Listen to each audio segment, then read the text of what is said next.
So just about set here, and tomorrow night our second quarter-final, Nottinghamshire Outlaws, or the Notts Outlaws against Middlesex. We understand that Mujib is back for Middlesex, so Mujib and AB de Villiers, 6:55 tomorrow at Trent Bridge. Dominic Cork now, and Charles Dagnall.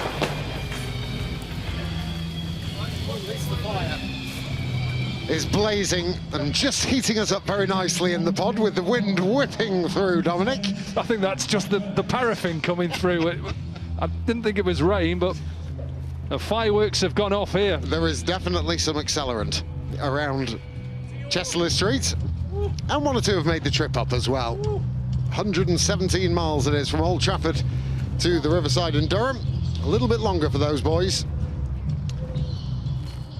And it's Lancashire who'll use this pitch first after being inserted by Essex. Lancs won this competition once, looking to get to their 8th finals day. Essex have only been to 4, never been to a final either. They've just squeezed in to the quarter-final spots at the last gasp of the final round of group games. No Mohamed Amir for them. He's returned to Pakistan, but they still have plenty of ammunition, as do Lancashire, especially with the bat. Alex Davis has been a good player in this format for quite a while now. Just a little bit away. Yeah, that's our stuff. Thank you. Right, pass it.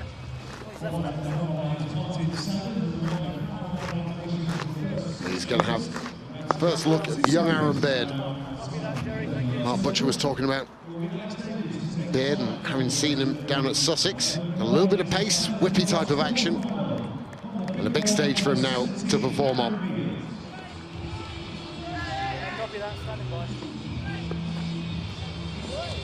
It's not been hugely high scoring ground this, Dominic. 137 the average. And I think it might be one of those surfaces where 150 is a winning score. Essex bowling from into the wind end, so they can finish with hitting it into the wind. It's a big ask for Aaron Beard. I don't think he'll have many opportunities to go into this type of gale. Here we go. Chris.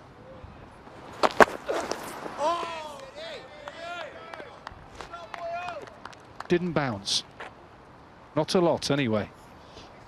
I just think this game is going to be dictated by the slow bowlers. Zampa by Harmer. Well, what would be interesting to see when you look at Alex Davies, Liam Livingston, they like to get, obviously, after the opposition early on in the power play. Want at least 50 in the first 6 overs. Anything more than that on this surface could be trouble for Essex. Well, pulled away, shouts of catch, it's just going to fall short. But yeah, just to finish off on that, Matthew Parkinson, I think Glenn Maxwell might have a real role to play with the ball today. Well, this is exactly how Alex Davies got out against Derbyshire. Logan Van Beek bowled a short ball to him at Old Trafford and hit it quite strong, and maybe he would have thought a bit unfortunate to pick out our one fielder. He looked like he was a little early. Just taking that bottom hand off the bat. The last thing Essex want to see is this bloke click into high gear.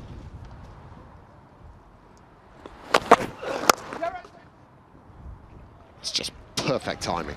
Just stick the bat there. James Faulkner's walking in front of the pod and has given us a look as if to say, whew, that's all right.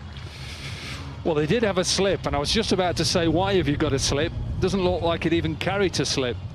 Just walked down towards Beard. Livingston, look, and times it through that leg side. Slip now has gone to a short, fine leg.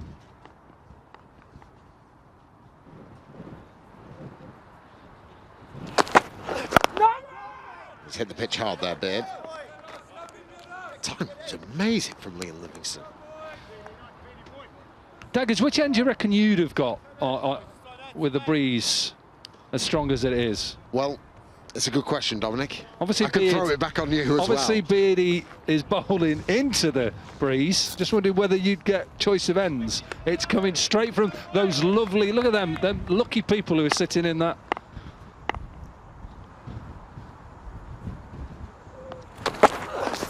Got him!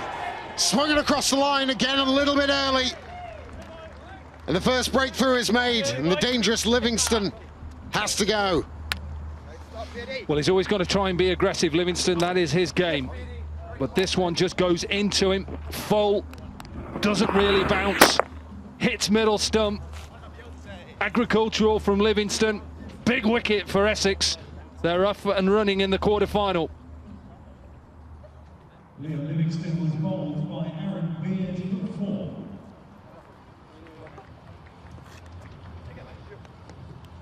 So Livingston goes for 4, Lancashire 5 for 1. That's a ball. Right on over two. That's your middle. One ball to come.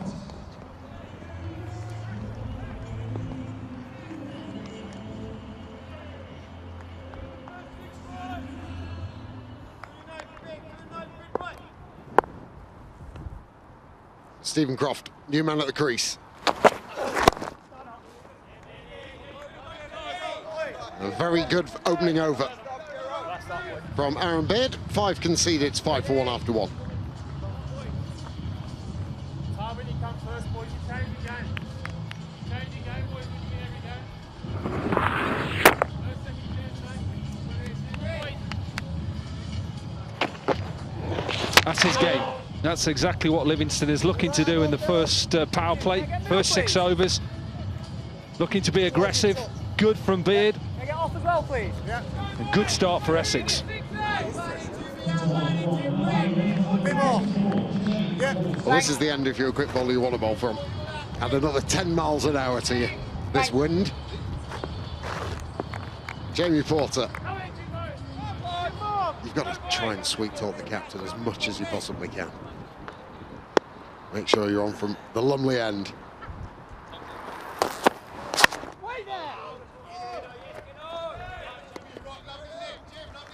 I tell you what, just looking at this first over, 130, 137, the average.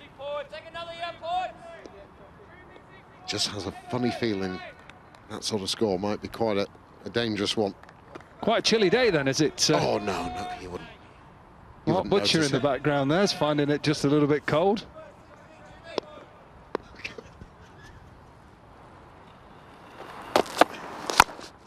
I'll tell you what's the worrying thing. Graham Onions has got shorts on. Is that the local lad to our left-hand side, you can't see him, but he has got a blanket on. If he's cold, then there's no hope for us all. It is cold. That is quite a cold breeze coming straight down the ground. Porter has that breeze. Good lines. I like how aggressive they are, Essex, in the field. They're very tight in the inner circle.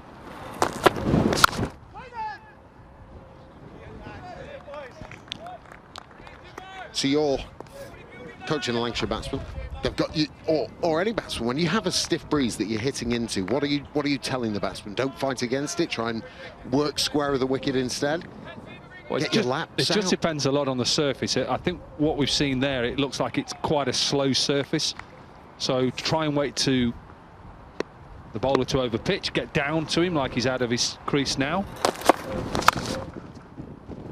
Beautiful shot. A lot of wrists in that from Alex Davis. And just slap it through the offside for 4. It's exactly what you do. Wait for the bowler to just slightly over pitch. Watch his wrists here. Just watch his wrists. Slaps it through.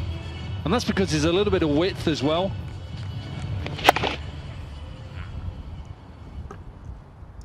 Amazing power generated. Quick hands.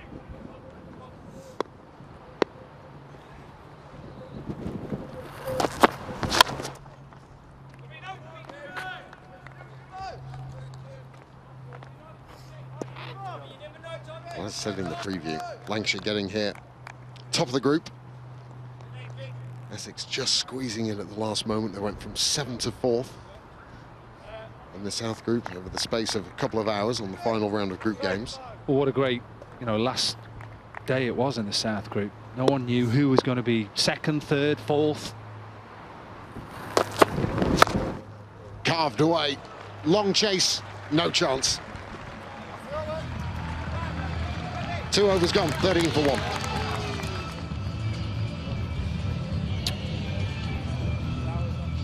Width is on offer here from Porter. A little bit short as well. Davies gets it past backward point just and races away.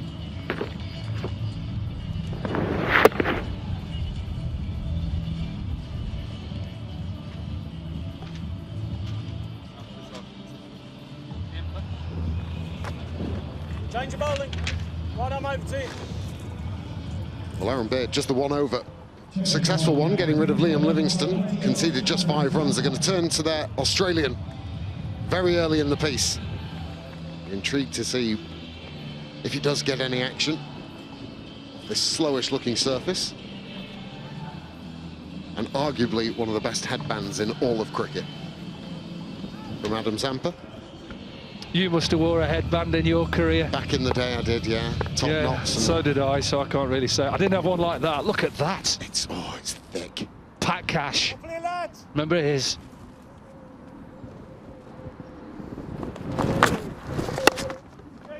Jumpy. Oi. He's Quickcroft. Maybe advancing in years, but he's still a very fit boy.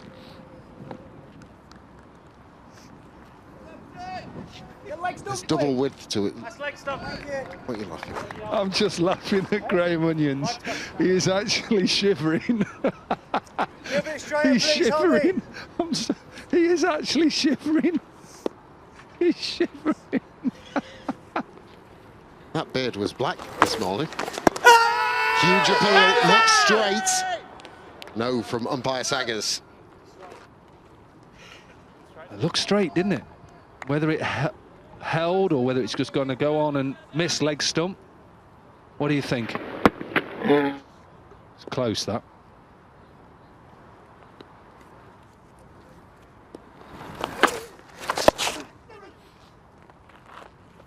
What might be difficult to judge as well is him bowling into this wind. It might just hold things up mid-flight. Might have to not quite be there for it as a batsman.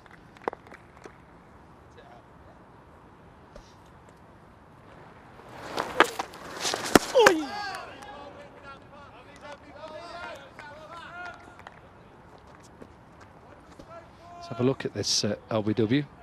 Doesn't hold, does it? It's a good decision. Good decision. Hang on, that could go through them. The middle one's just got to come. That's it. 2 to come.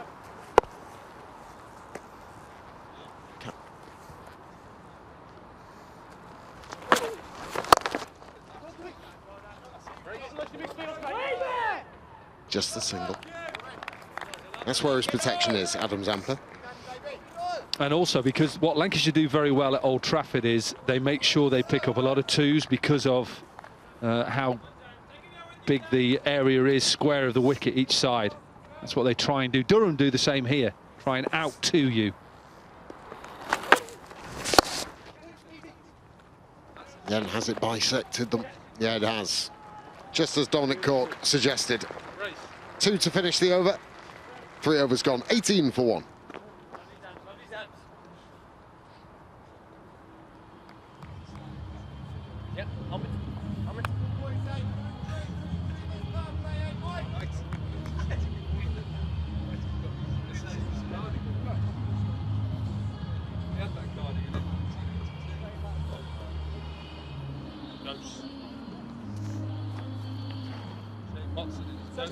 Just hold your touch for centre, Crofty. Yeah.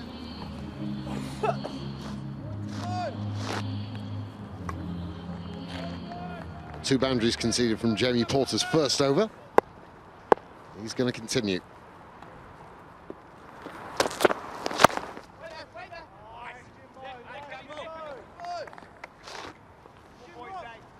Got away with that, Porter.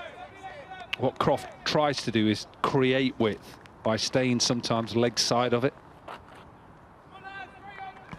Tries to open up that offside by staying leg side, open his stance up. Very open stance. Wide stance as well.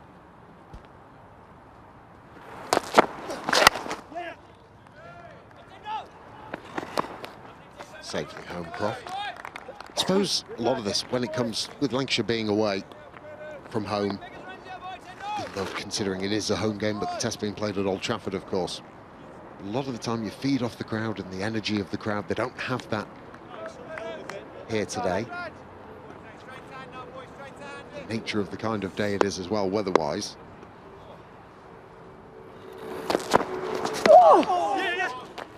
Just held back, it's got to be quick. Throw misses anyway. One in the breadbasket. It's not really what you want, is to be called through for a quick single. To being hit there. Good use of that into the surface, slower ball.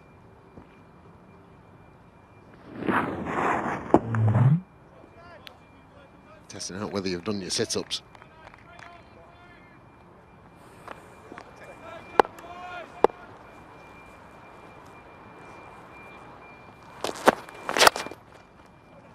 Oh, hacked across the line, but it's productive. And it brings Croft his first boundary. Trying to keep it straight, but just over pitches. And because of Croft's stance, he's able to get rid of that front leg. And anything roundabout leg stump outside, he can just flick it over. Smaller boundary towards the leg side, towards the pavilion.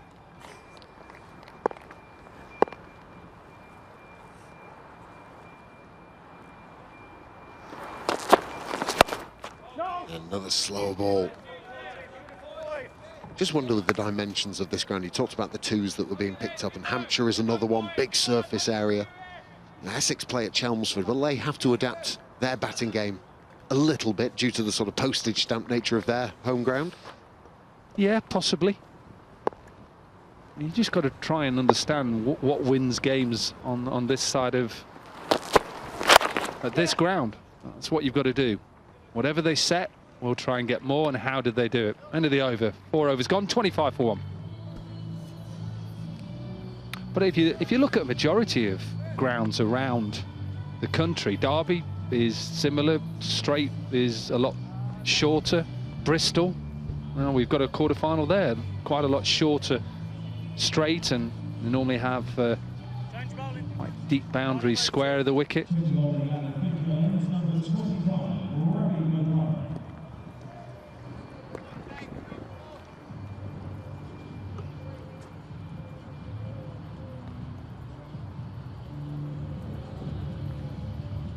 Another change.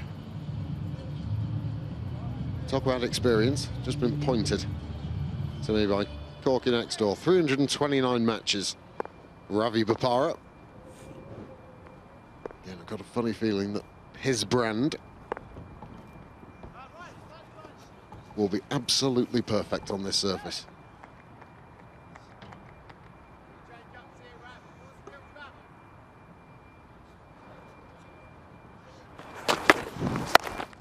Gone high. Out.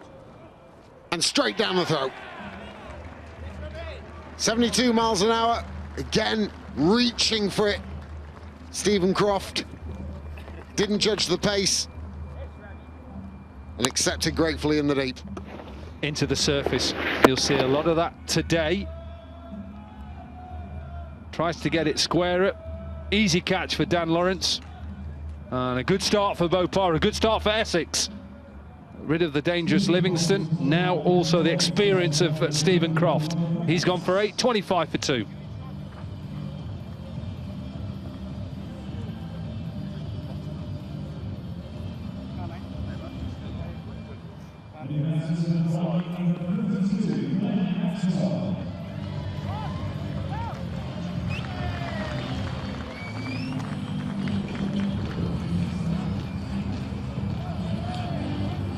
Ready, guys.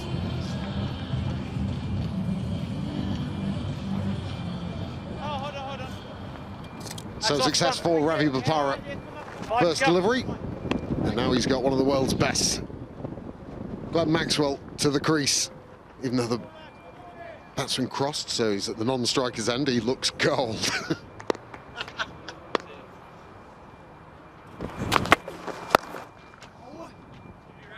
Heaved by Davis. Beautiful, kiddo. Well, that's good because he's bowling to his field there. He just changed deep mid-wicket where Croft had picked out Dan Lawrence. Lost his little bit of a wheel spin, wasn't it? And he's put in now a deep square leg. So this is a little spell here for both teams. Essex will want to keep on taking wickets. Lancashire need a partnership.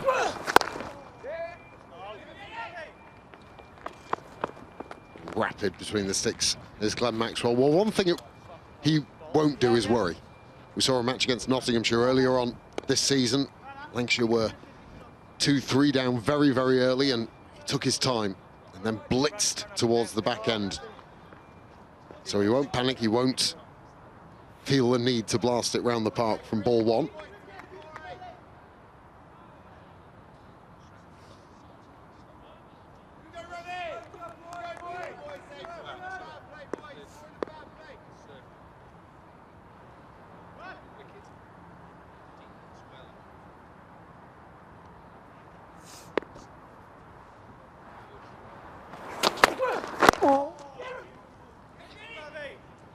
Nicely run. Again, hardly getting any bounce from that Papara delivery.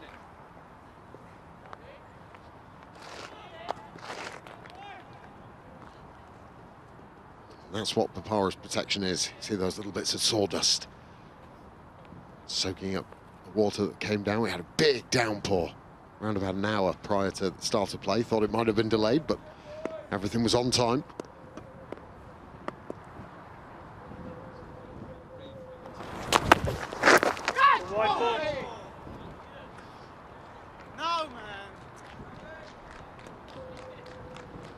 I'd like to have a look at that wide again. I'm not sure this doesn't just clip his thigh pad here. You heard Ravi Bopara shouting no. Not near anything. Nothing. Nothing.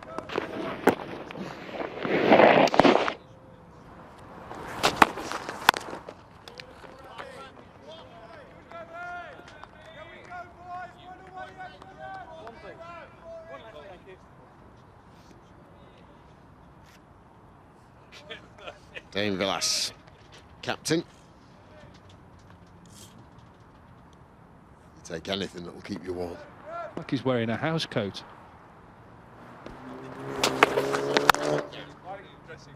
Is that what they call a dressing gown? A house coat? In Derby they do, yeah. Anyway, end of the 5th over. I'm off for another coat. 29 for 2. Never heard of a house coat. Ladies wear house coats.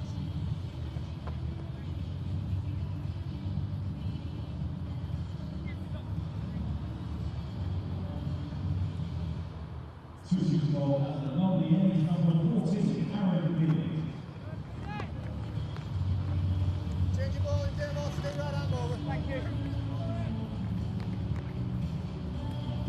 Switch of ends for Aaron Beard. First over brought in the wicket.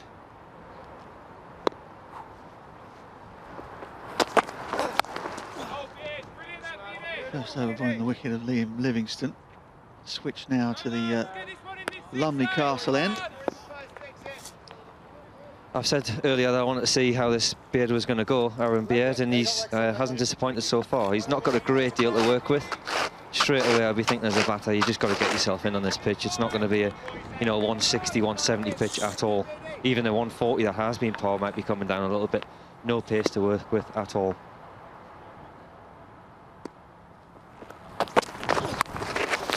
Well, goes for the short ball, tries to test out Maxwell. And Maxwell passes the test with flying colours. Yeah, 86 mile an hour, but just the wrong length. Pitch is too slow for that, and he just rocks back and hits it behind square. Far too much time on him. Well, not they've tried to do a little bit of homework, and Maxwell is potentially susceptible to the short ball, but not on this pitch. Did have the eyes closed there for a second, got a little bit cramped up underneath the left armpit, but Maxwell was equal to it. Changing the field now, 2 men have gone back on the leg side for this final over the power play. slower ball. And as Graham Onion says, the ball has bitten into the surface. It didn't reach Glenn Maxwell with anything on it whatsoever, and he was lucky to get away with that leading edge. Yeah, just the off-cutter into the pitch. You're going to see a lot of those coming up now with a lot of spin. This type of pitch, you know, could just suit Essex down to the tee here. Really slower type of bowlers biting into this pitch.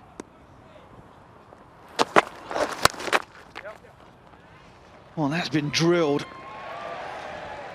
Splits the two fielders out there on the leg side boundary. Nothing that speedster Ryan Tendascarter can do about it. There's out the screws, straight out the middle of that Kookaburra bat. Dissecting the field beautifully. One thing I will say about this surface is I saw it change in the match here last week. And whilst we're going to have to hurry here. Oh, a direct hit, and I think Maxwell was done for.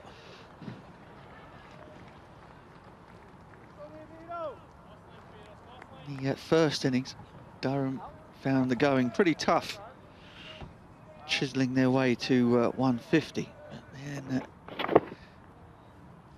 as the sun disappeared behind the stand, Maxwell perhaps would have made it home. And the dew started to appear. Ball went to all parts in the second half. Important that Lancashire post a challenging total here, batting first.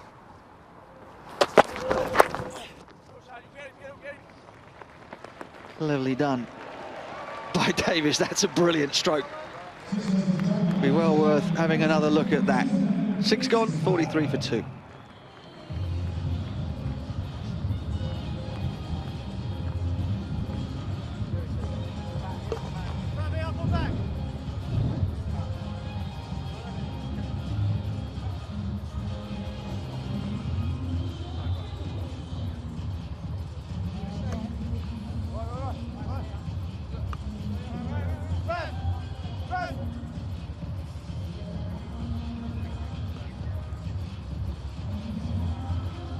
Martin Saggers signalling the end of the power play into the second phase of the game. Ravi Bopara will bowl his second over from the Finkel end.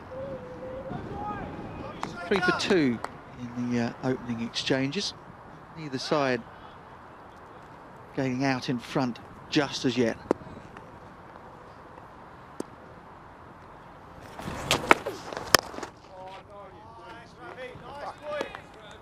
Who do you think the happiest is, Butch?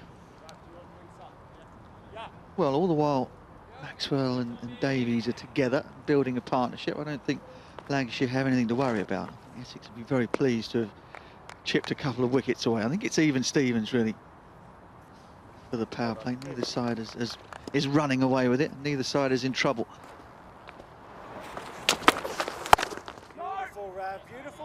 I certainly think that the pitch has played pretty much exactly how we thought, really. You know, very slow, maybe sticking in a few cross seamers are going to come in as well, and obviously it's going to spin a little bit as well. You can see by the guards on the pitch there when the batter's been scratching either middle. It's so dry, very, very abrasive pitch.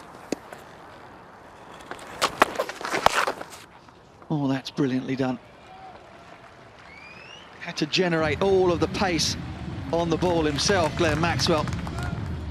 He sent it away for his third boundary. Just noticed to me, anything straight is relatively hard to score. Anything slightly short or any kind of width, either offside or leg side, it's almost easy pickings, really. So, it's not so much a bad pitch. It's just a case of obviously any width at all is obviously going to travel.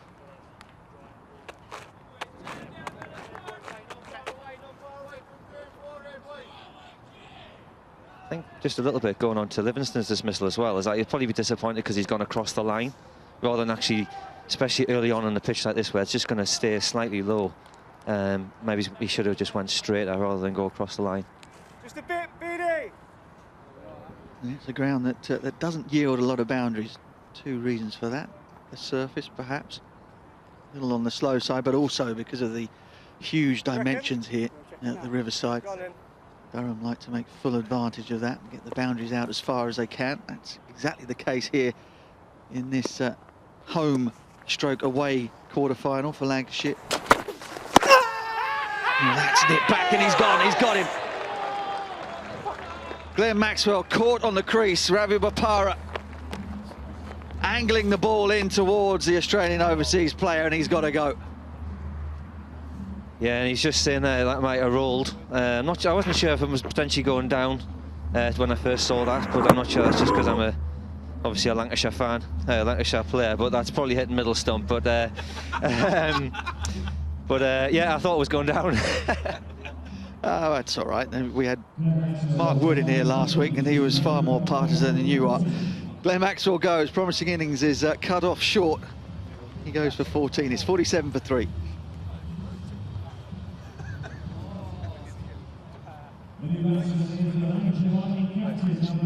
Let's have a look. Did keep low, that is for sure. It's missing. I told you all along. Told you. I would make a good umpire. When I first came down, I did say I just had a feeling that was going down, just because he almost opens up the offside anyway, because he likes to, what is it, the helicopter shot.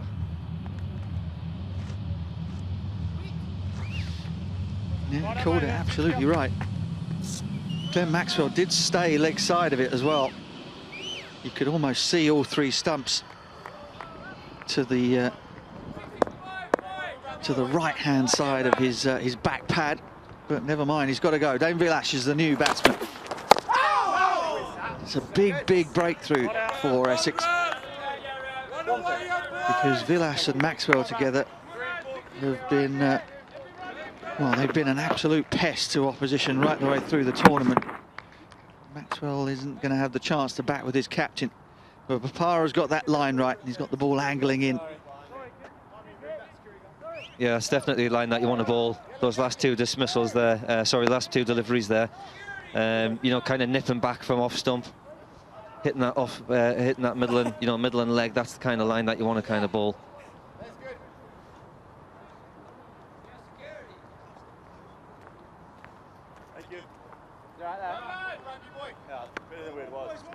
Just make yourself comfortable there, that's fine.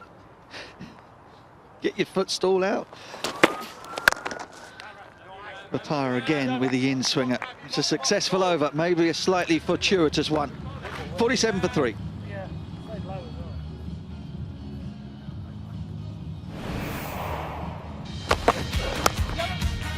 Yeah, just highlights that there's you can't bowl with any kind of width. You know, potentially going across the line there in Livingston, but we've still got Davies in there. He's played some fantastic shots, fantastic wrists really. I mean, it just shows when the field's up he can manipulate the strike, and you're not quite sure where you're going to go, but yeah, I mean, obviously that wicket there to you know, 47 for 3, losing Maxwell there was disappointing. Well, you asked the question in the previous over, who would be happier in the power play? It's now Essex without any question. Wicket of Maxwell has just tilted the balance in favour of the visitors. Simon Harmer into the attack for Essex, the skipper. 10 wickets in the group stages, and has been a shrewd leader for the Essex Eagles. Heavy wicket taker in Championship cricket. Very good, lads. Excellent, boys. Very successful Essex side.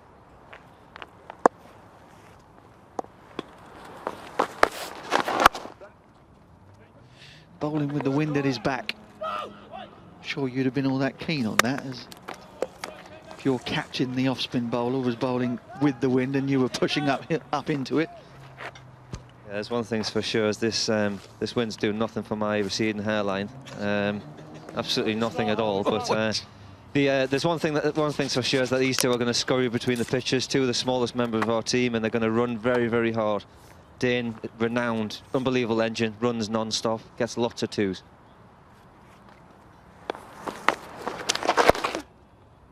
Bit of grip for Harmer. I think that's another area where Essex may have an advantage. If that dew comes down the same way as it did last week, then Harmer and Zampa will get some purchase as the 50 comes up. But Lancashire's slow bowlers may not. They may not be able to grip it. Oh, that's going to be very close indeed. Huge appeal.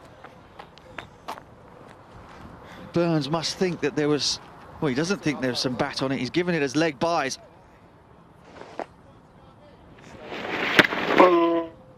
Hits him outside. That is a brilliant decision.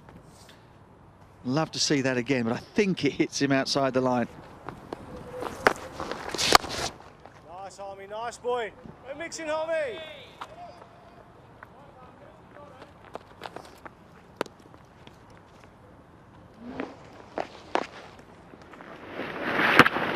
Massive LBW shout there. Is that just going outside the line?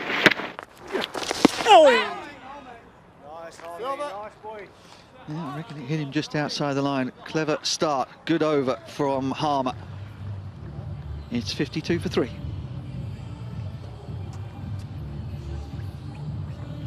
Well, worth another look. I think Mike Burns has given an absolute blinder of a decision. As a bowler, you're thinking that's absolutely stone dead, aren't you? You're just thinking that's out. But that is a fantastic decision. And it's missing. What do we know?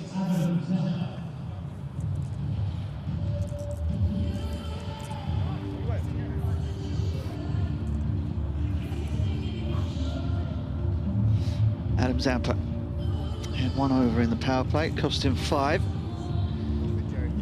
Now, dual spin attack for the Essex Eagles. This is where Lancashire might look to target Zampa down the ground with the wind. There's got plenty of cover out there on the leg side, deep backward square, deep mid-wicket, long on and back. Huge wide open spaces out there on the leg side. Down the ground might be the way to go, I think, if you're batting. Yeah, we have statisticians now that tell us that the generally, you know, Old Trafford is slightly shorter straight, so we've tried to bring it in a little bit. And then obviously when the Essex bat is that they like to sweep square, so we'll try to make that as big as we possibly can.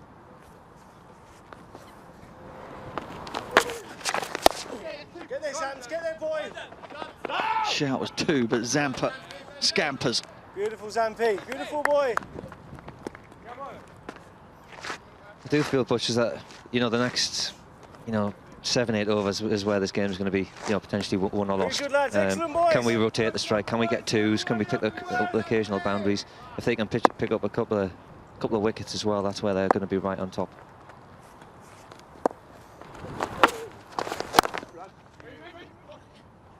Again, the shout is 2, but Para is very quick out of the blocks. Ravi boy, superb Ravi boy. Good to be home for you. Good to be back here at the Riverside. Yeah, it's always nice to come here. So many amazing memories, so many opportunities that have been given here. Yeah, it's a fantastic place to come on.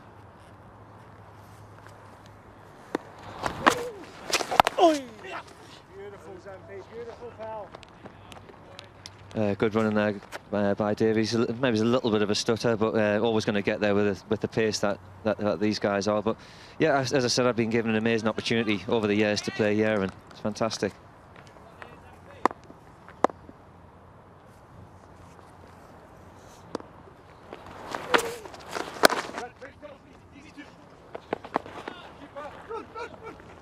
They get the 2 this time. Back in, back in.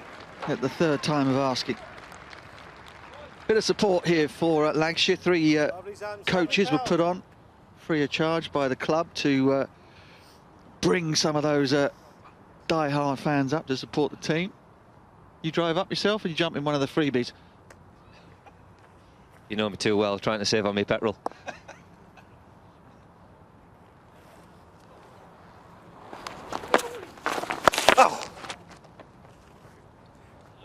Beautiful, Zampi. It's strange, isn't it? Lancashire are playing in the quarter-final, and obviously they're playing a home game at Durham. It's strange, but obviously with the Test match going on, let's not get into the politics of it all. And Durham, to be fair, have been very accommodating. They are. They want as many games as they can have here, and they've been great. They've put practice pitches on as well.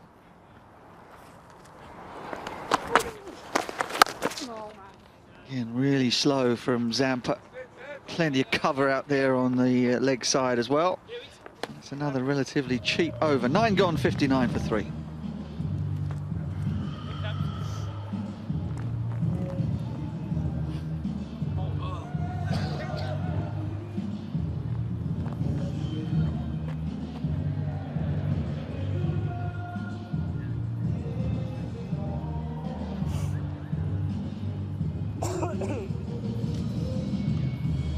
Lumley Castle, resplendent in the distance.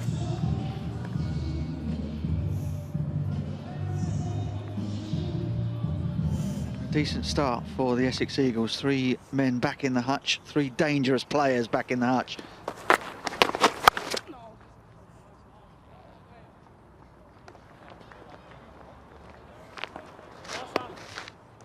Just sense, you know, the game's in the balance, don't you? You just feel as though, you know, it's not, as I said before, it's not even 150 is not necessarily going to be a massive score in here.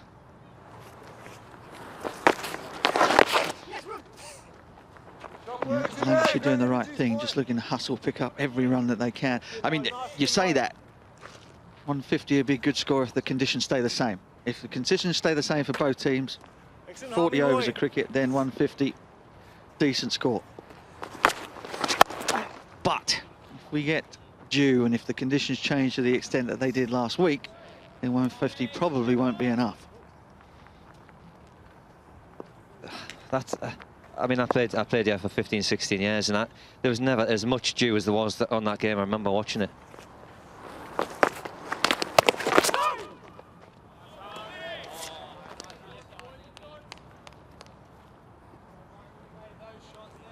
Good contest this between two South African lads, both fantastic performers.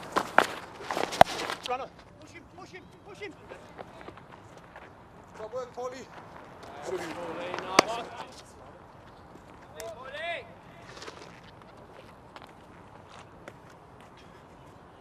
Excellent, men. Excellent, boys.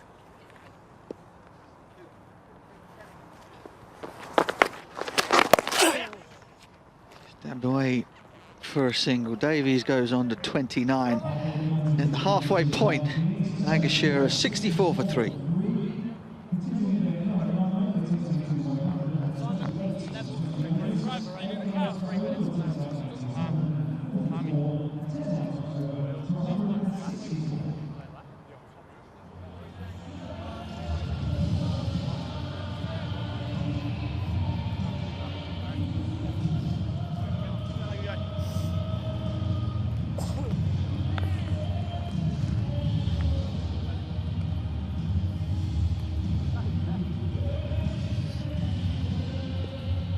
Chapel there on the back, just taking the notes.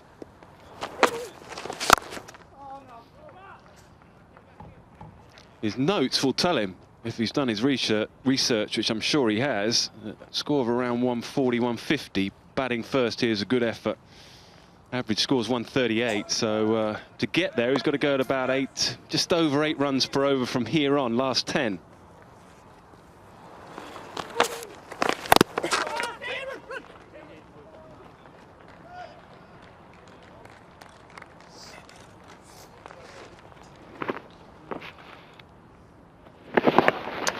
Great deal of turn, more skidding on there.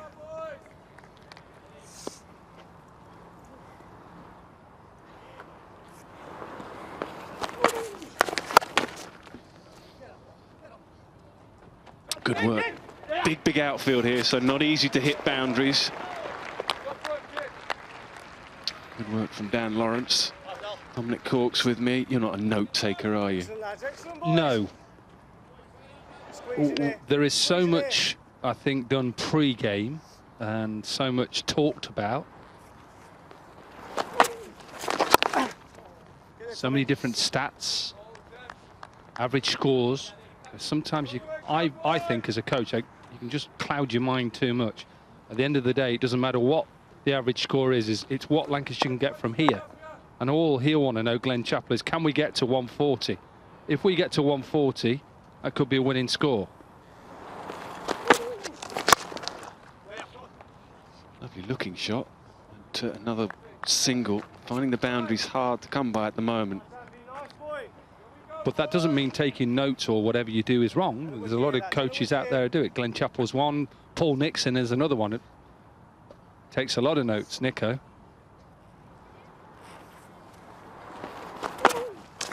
No, get on.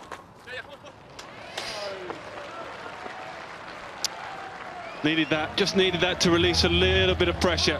Excellent over, 10 runs have come from it. We've got 9 to go, 74 for 3. Yeah, he'd just been dealing in singles a couple of balls before, and then that release shot you're on about, just what the team needed.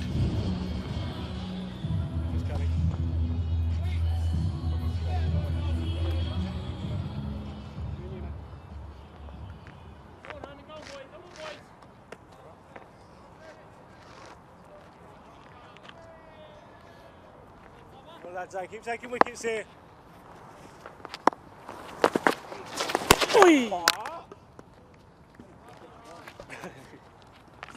Well, they know each other really well. Skills, Harmy, skills, boy. Playing the same domestic South African T20 franchise side, the Josie Stars.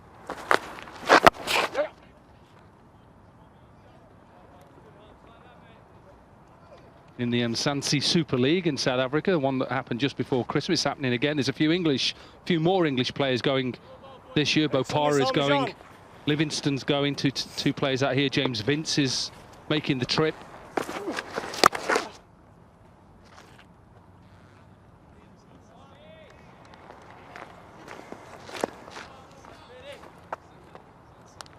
Dane Villas, from the games we've covered and from what I hear, I think is an excellent captain. I think he's done a terrific job throughout the blast, not only as a batsman but as the way he's conducted himself and the team.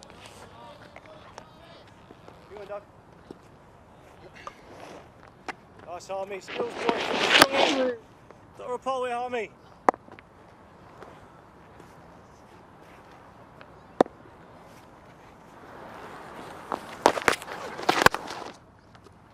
Just allowing nothing, can't get underneath the ball. Villas has tried his trusty reverse sweep. There's 2 men on that shot, or saving that shot, so now he's having to go down the ground. But Simon Harmer's giving him nothing to hit. Yeah.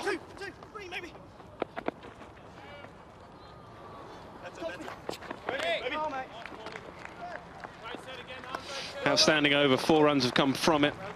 78 for 3. Well, it's going well for Essex at the moment. Controlling the game.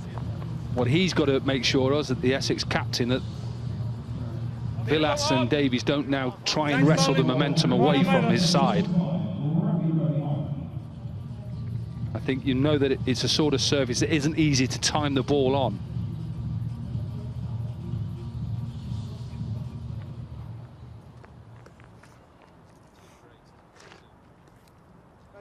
Bopara 2 for 8. One of those, Maxwell, it was sliding down. It was a little fortuitous LBW decision given out. That's what he'll be trying to do, though, wicket to wicket. Doesn't want to offer up any width at all. He's been in very good form, Ravi Bopara, with the bat in the last couple of games. Crucial games, they've had to win both of them. They've done so. Very good, lads. Excellent, Played a major role, batting down the order, 5 and 6.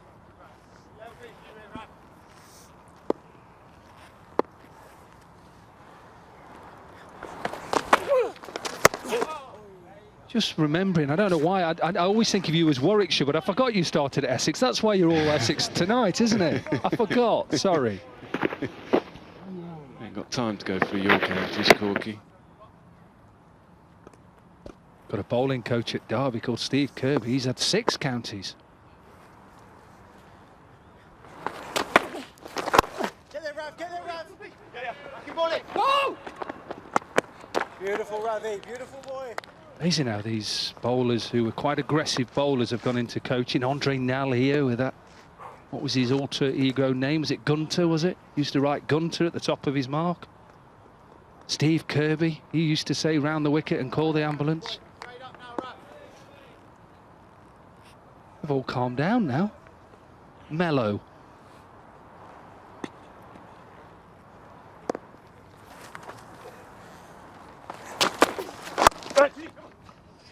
those two. So good in the outfield, they really have. It's a very, very big outfield, but they're, what, 15, 20 yards in.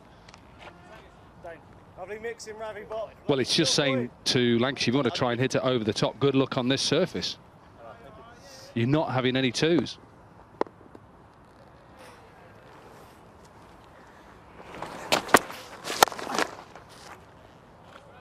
Whenever we've done derby games, you seem to be very calm. That's not like you when you played. Have you made a special effort?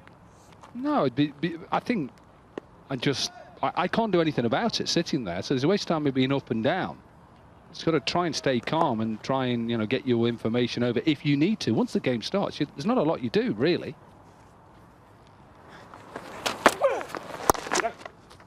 Game wants to. This is a tester. Vilas desperately wants to come back, and it's a good call in the end. Absolutely no chance. More good work in the deep.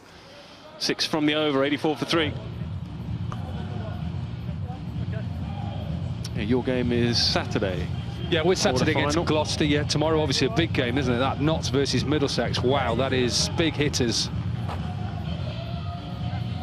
That's at Trent Bridge tomorrow night, and then you've got Sussex versus Worcester, the holders. No Jason Berendorf for Sussex. It's a big loss for them. How cold do we look, by the way? We look very cold. Your hair looks terrible. Thanks, mate. And also the cardigan you're wearing underneath your coat. It's not a cardigan. Whatever it is, it's terrible. Thanks, mate. Delport. Well, I think this is exactly what Dane Villas as captain will think. Okay, we've got a bit of pace in our side, in Gleeson and Mahmood, but it's about taking pace off on this surface. He gets lucky. There's not really much in for that shot on a pitch like this against this pace of bowling. Really need the extra pace just to use that pace. To do a lot of work there.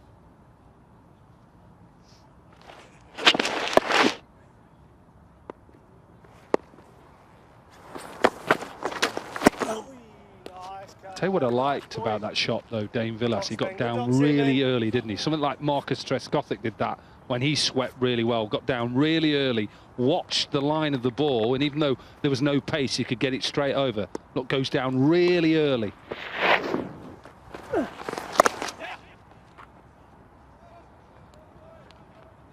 see a lot of players trying to play those shots, and they're on the move, so you've not actually got a solid base. You've got to be brave, I think, to play those sort of shots. Even though he's got no pace, Cameron Delport, he's down early, so wherever he bowls, leg stump, off stump, he's in a position. I'd say that's a better option. Try and use your angles, try and stay leg side and try and free the hands, try and create the pace. Just going to say the home supporters are getting behind them, but, well, they are the home supporters, but they've made quite a long journey up to their home ground today.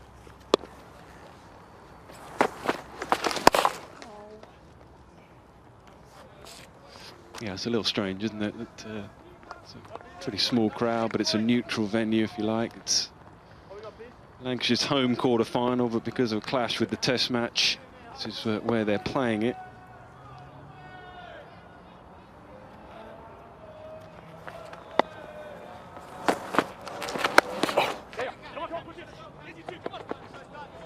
Now, should come back. Yeah, that's what they've done well. They've been trying to come back for 2. Hasn't always worked for them. Putting the fielders under pressure. 7 from it, 91 for 3. Come on then, Nick, you're doing all 4 games. Who do you think's making finals day? Nail them now. Wow. Essex won, I know you're going to go there. I like Lancashire, I have to say. I think they've been outstanding in the competition. So Lancashire, Notts or Middlesex tomorrow? I think Middlesex. Sussex or Worcester? Oh, Sussex, Worcester. Give me 30 seconds on that one.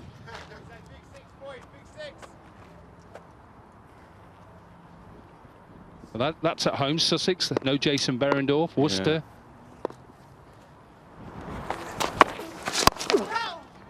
Yeah, Hamish Rutherford is out.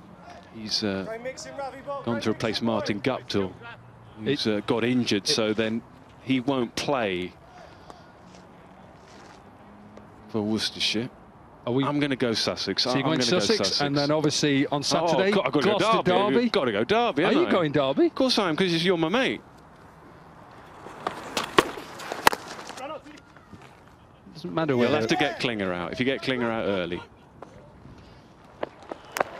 I think they're a better side than just Klinger. Oh, I agree with that, and they've done so well, haven't they? Because Benny Howell hasn't played recently, but they've still found a way of winning. Now they're an excellent side. But you're my mate. Oh, we're underdogs, I can tell you that. We'll go into it and try and do well, and we'll wait and see who makes it. But it's a massive day for any team who wins this game. This is really your semi-final. Yeah, and I'd say if Lancashire win this, 47 from 47, I think this partnership's been about as good as it can get so far. And they'll look to expand on that now. There's a bit of a heave. It was a little ugly, but it was mighty effective.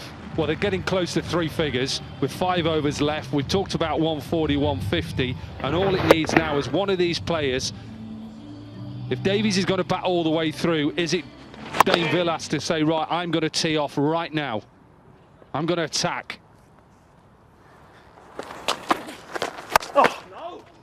Just settled for one. That's why I said 47 from 47 before that boundary. This partnership has been excellent.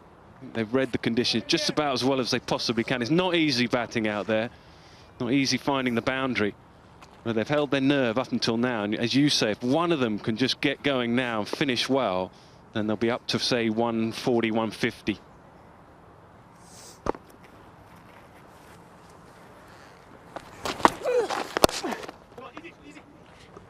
Again, wants to. This will be a tester. They'll come back. Excellent running. It really is very, very good running. Makes, what, for 10 off the over so far with a ball to go. And you can just feel the momentum shift. All of a sudden now, Lancashire are feeling just a bit more confident. Think about what they've got left to come as well. The likes of Keaton Jennings, James Faulkner. Maybe Faulkner comes in next. And this is what you have to do on big grounds. Run your twos, put them under pressure, try and finish the game off. Again, finds the gap, and will find the boundary, and will go to 50. High-class 50. It's taken him 40 balls, but he's read the situation perfectly. Yeah, just 5 fours. Strike rate of under 130, 127 he is at the moment. That's been a good 50.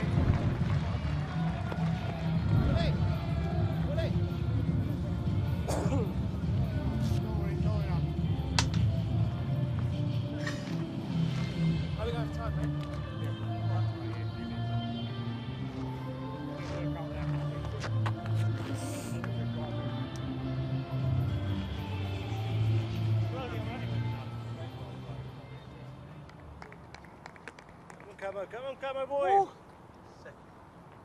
Get fresh in here, lads.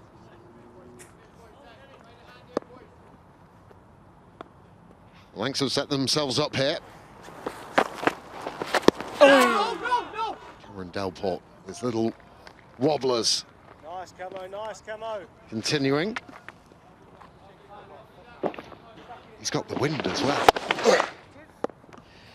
I'll tell you, somebody else who's played like he's had the wind at his back. It's been young Mr. Davis, his second 50 of the Blast this year.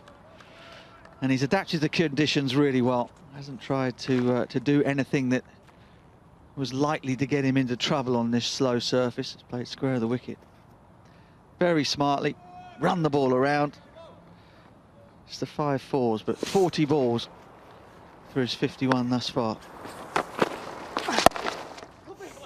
There he is again, just nurdling it into the onside. Picks up a couple very comfortably. Clever batting. It's been symptomatic of this half-century from Davis. He spent 15 overs there. He's around at 20. I think he's going to post a total they'll feel pretty happy with, you'd imagine. Yeah, you're looking at 10s, aren't you, the last 5. So Lanc should get 150 and beyond. Essex just trying to take all the pace off it, bowl as straight as possible. And again, I repeat myself, because it bears repeating, that if the conditions stay the same and Lancs get 150, then it'll take some chasing. If it gets wet and dewy and the bowlers struggle to grip it, that might not be enough. Oh! Got to be quick. Would have been out, you fancy? The direct hit, only one stump to aim at. Villas would have been struggling.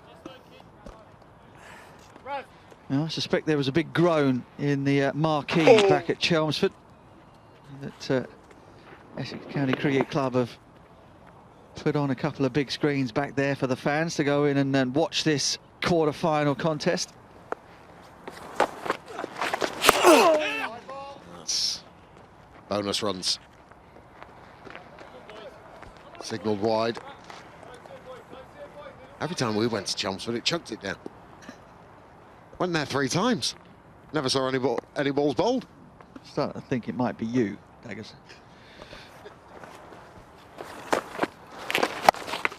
Heaved away. Has it got the distance? Just. And that is a most productive over for Lancashire. 16 gone, 118 for 3. Well, this is good work from Damien Villas, the captain. Gets a short delivery. It's just what you want, really. The last thing you want to be doing is hitting it down the ground, batting at the Finkel end.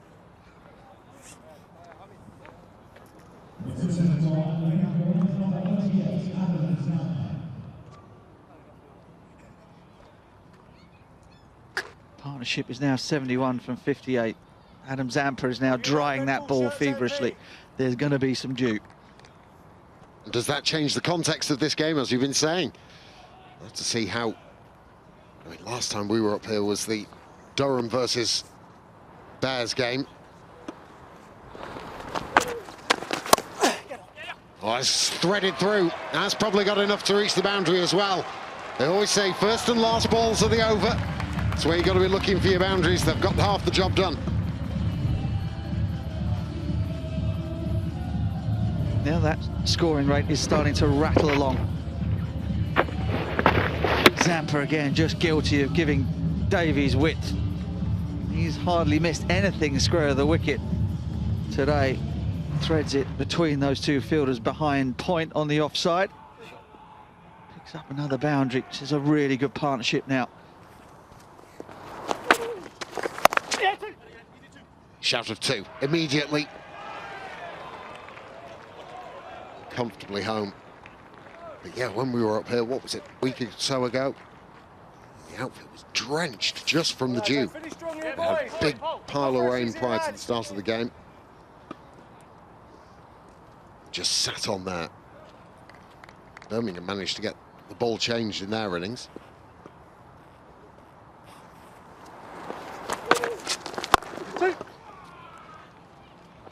Again, shout of 2. Comfortably home. They're playing this very nicely. Are the, in inverted commas, home side? Yeah, it's low-risk stuff, isn't it? That's the main thing. Zampa again goes for the bar towel. How alien is it, though, on a surface like this where it is so slow, and you might be used to quicker and bouncier pitches, balls coming on, to actually sort of adjust your game to wait as long as they are? Yeah, they've all done it particularly well. These two have done it particularly well, I should say. Both of them have really let the ball come as close to them as possible before trying to force it away. Guys that have perished, I think Liam Livingston and Stephen Croft to perhaps a lesser extent, so playing big shots, playing out in front of the body, and it's very difficult to find the middle of the bat when you do that. Dragged down again.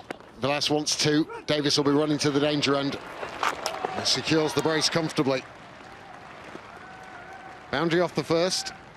3 2s and a single. This is good accumulation from Lancashire. Every ball now. That towel in operation. Partnership up to 82.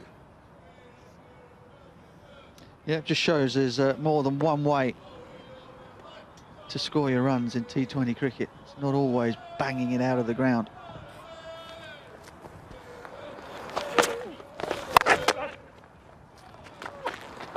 Again, as long as he could possibly wait, Dane Villas still didn't find the middle of the bat, but good enough. And 12 off the over. 3 overs remain. Lancashire 130 for 3. And that's the end of Adam Zampa. None for 34 for the New South Welshman. To say you might have expected better? Yeah, possibly. Possibly. They'd have expected him to pick up a wicket or two, but Davies and Villas have played him really well. Harmer's figures are excellent.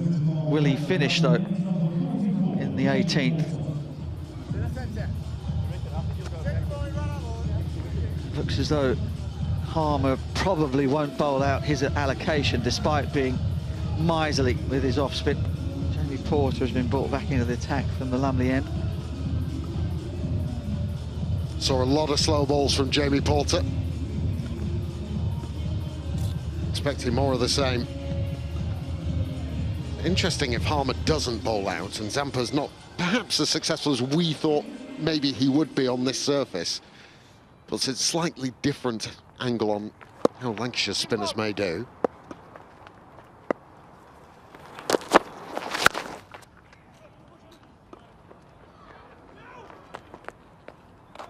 Starting off 68 miles an hour.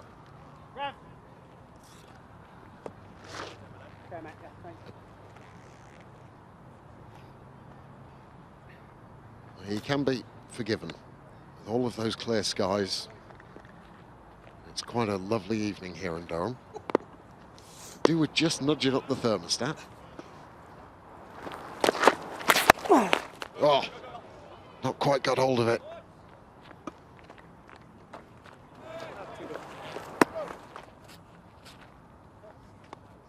Just wonder also, because of the amount of time that the batsmen have had to wait when the ball is actually hitting the surface, that might have just come onto him a little bit more quickly than he thought and wasn't quite ready.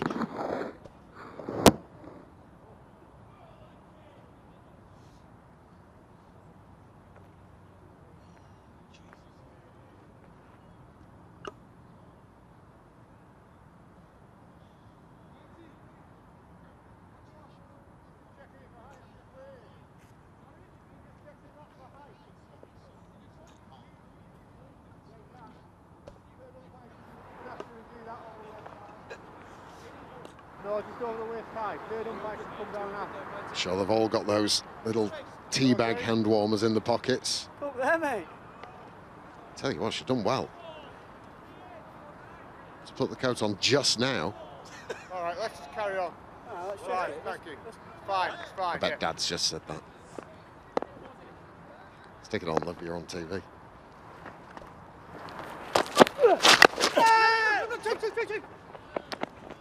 Again, the shout is 2, and again, the pace is just perfect, even though well, just got a little bit of bat. Thought it might have been leg bys, but again, it's the distance deep square has to cover. Seen Dane Villas twice previously from the pod this year, once in the Roses match at Headingley, played quite brilliantly in that one, poster score for his team. And again at Old Trafford against Nottinghamshire. That's brilliant running. Very, very good indeed. Once again, it's Dane Villas in the heart of things for Lancashire, running the opposition ragged, running his own lungs out as well. It's amazing. He knew how badly he'd hit that and immediately shouted 2. Davis with the pace to complete it. That's been picked up, but should be down the throat of deep backward square. It's one of the few times where it might have clattered into the middle of Dane Villas's back, but he has to go. Now it's Paul Walter takes the catch. Huge figure of Paul Walter out at deep backward square. Villas was breathing hard, breathing heavily. Didn't find the middle of the bat, but it might not matter. Has Jamie Porter? No, he's fine. He's fine. The initial point of contact, I think, for that heel was behind the line. Only has to be a millimetre of boot behind it. And I think he's okay. Dane Villas is going to have to keep going. Yeah, I'm with you. Inch or so.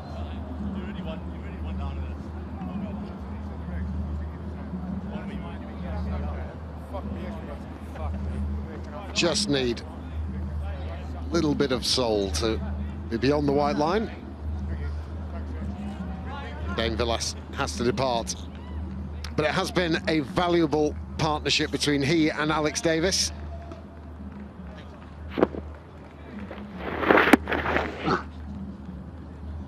Helped the pair to a partnership of 89 from 69 deliveries. Those massive buckets of Paul Walter, making no mistake. So Villas goes for 41, it's 136 for 4.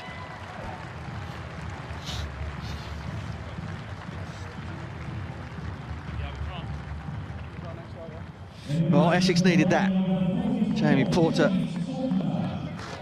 very happy to have broken that partnership. It was a great time to do it as well.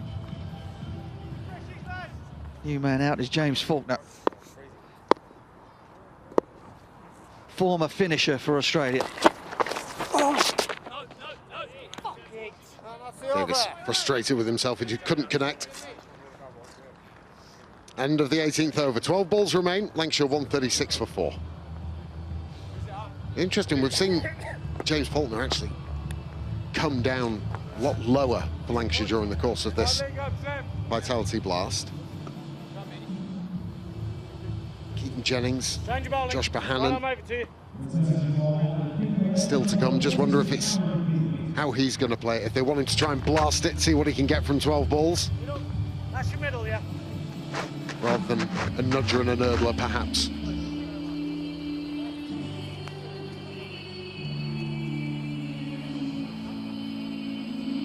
So Aaron Beard is back.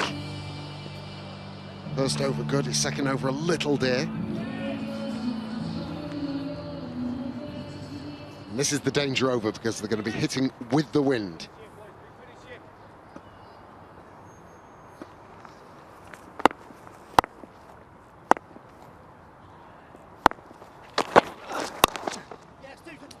Nudged. And 2. Clever cricket. Bat on ball. First ball you face. This is what James Faulkner has awaiting him in the deep. Quite a way off the boundary. Lancashire's running has brought Essex in those 10 or 15 yards from the rope.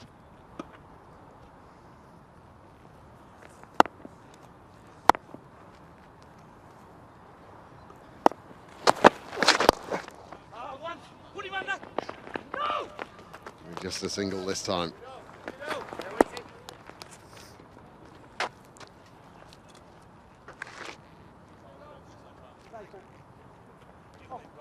Amazing that this Alex Davis innings. 64 not out from 48 deliveries. So that strike rate is still, you would expect, it's 133, but that's a similar kind of strike rate if it's bouncing through and you're getting full value for your shots.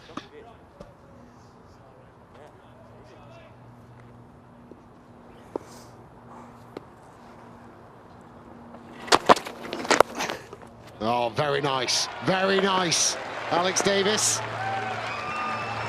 Even though he's got the wind to hit with, he's gone against it. Still brought him 4. Well, he's played entirely to his strengths this innings. Just trying to use any ounce of pace that he can possibly have. Look to try and go down the ground. Perhaps that's not his thing. But when you can play shots like that, it doesn't matter.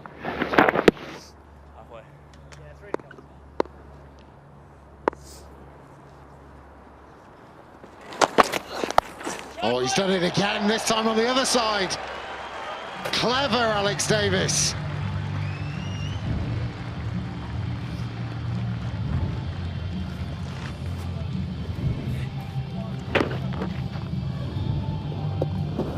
Now, whatever Alex Beard was going for, Aaron Beard, apologies, looked like he might have been trying to attempt that wide Yorker, but missed his length by miles, and the pace on just aided Davies in getting that up and over third man. That's precipitated a change.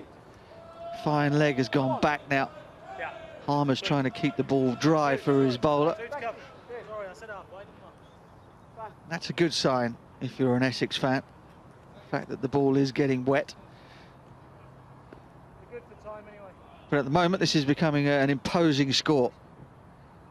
Lancashire have played very, very smartly indeed. 72 from 50 now for Davies.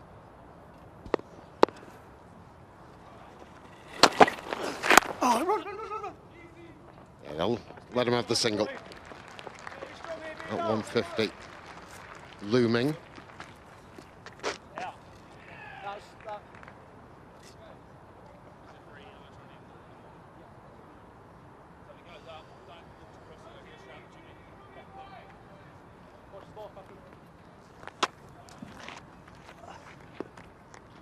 Tells its own story.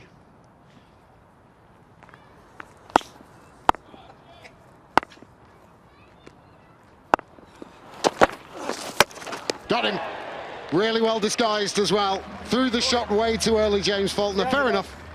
Last ball of the over. Worth a try. Aaron Beard picks up his second wicket. Yeah, well bowled. Into the pitch. Faulkner looking to go to the long side of the ground over the leg side. The disguise fools him completely. He knew it before the ball had clattered into the stumps, and all he could do was wait for the rattle, which duly came. Faulkner goes for 3. Here's 148 for 5.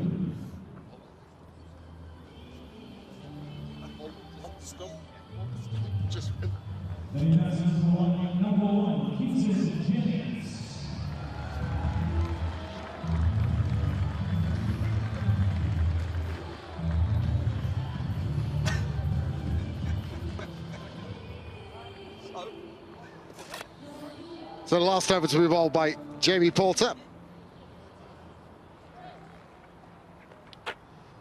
You just get the feeling this 148 for 5 is more than competitive for Lancashire. Oh, just keeps picking them out, Alex Davis. Doesn't matter, don't need to go down the ground when you've got hands like that and a touch of genius.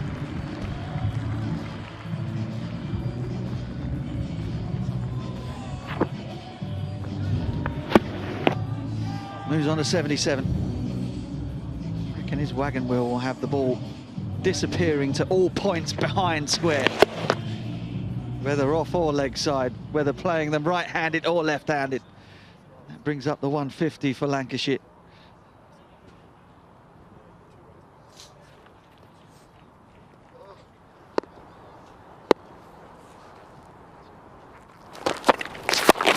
That's well bowled, but he might squeeze 2 here. Get Davis back on strike.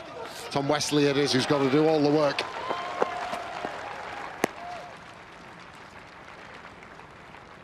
And they've tried to cut off that shot leg side for Alex Davis.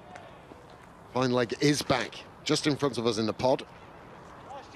Tom Wesley, and there's also deep square, deep mid-wicket, long on. So 4 on the leg side boundary. Davies has gone past 300 runs for the campaign.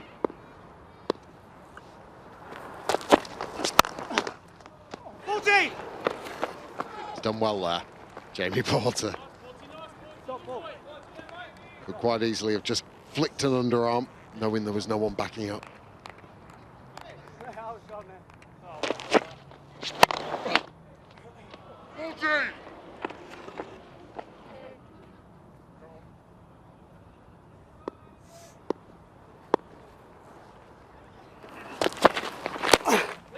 Trying it again, just no width really to work with, nothing. Adam Zampa at short third man saw him turn round to left-handed and got on his bike, started sprinting back towards the third man boundary. Keaton Jennings with the potentially 2 balls to make some sort of a mark in the innings. He's found himself floating around the batting order for Lancashire in this year's blast. It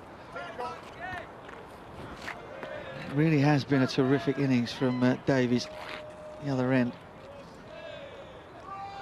Highest score by a Lancashire player in a quarter-final. It might well be one that's good enough to see them through the finals day. Who knows?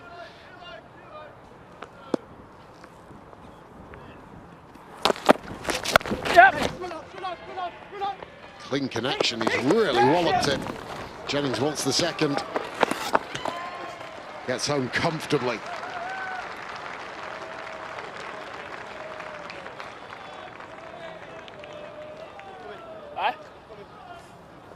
For this last one, you just make sure you stay off the pitch.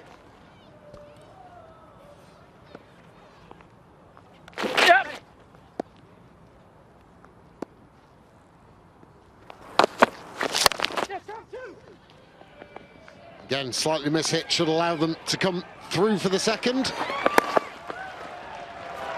And that, I think, if you'd offered Lancashire it after the first over, they would have snapped your hand off at 159 for 5. It's been a superb knock from Alex Davies. He's been there the entirety of the 20 overs. Strike rate of 145, but just 9 boundaries in the 55 balls that he faced. And he possibly, as you say, Mark Butcher, has set his side up for a trip to finals day. Yeah, it's not over till it's over, though, Daggers. 160 then for Essex Eagles. If conditions stay the same, it'll be a really good score. It's the highest score, in fact, at the Riverside this season. And Alex Davies quite rightly accepts the applause from the travelling Lancashire fans.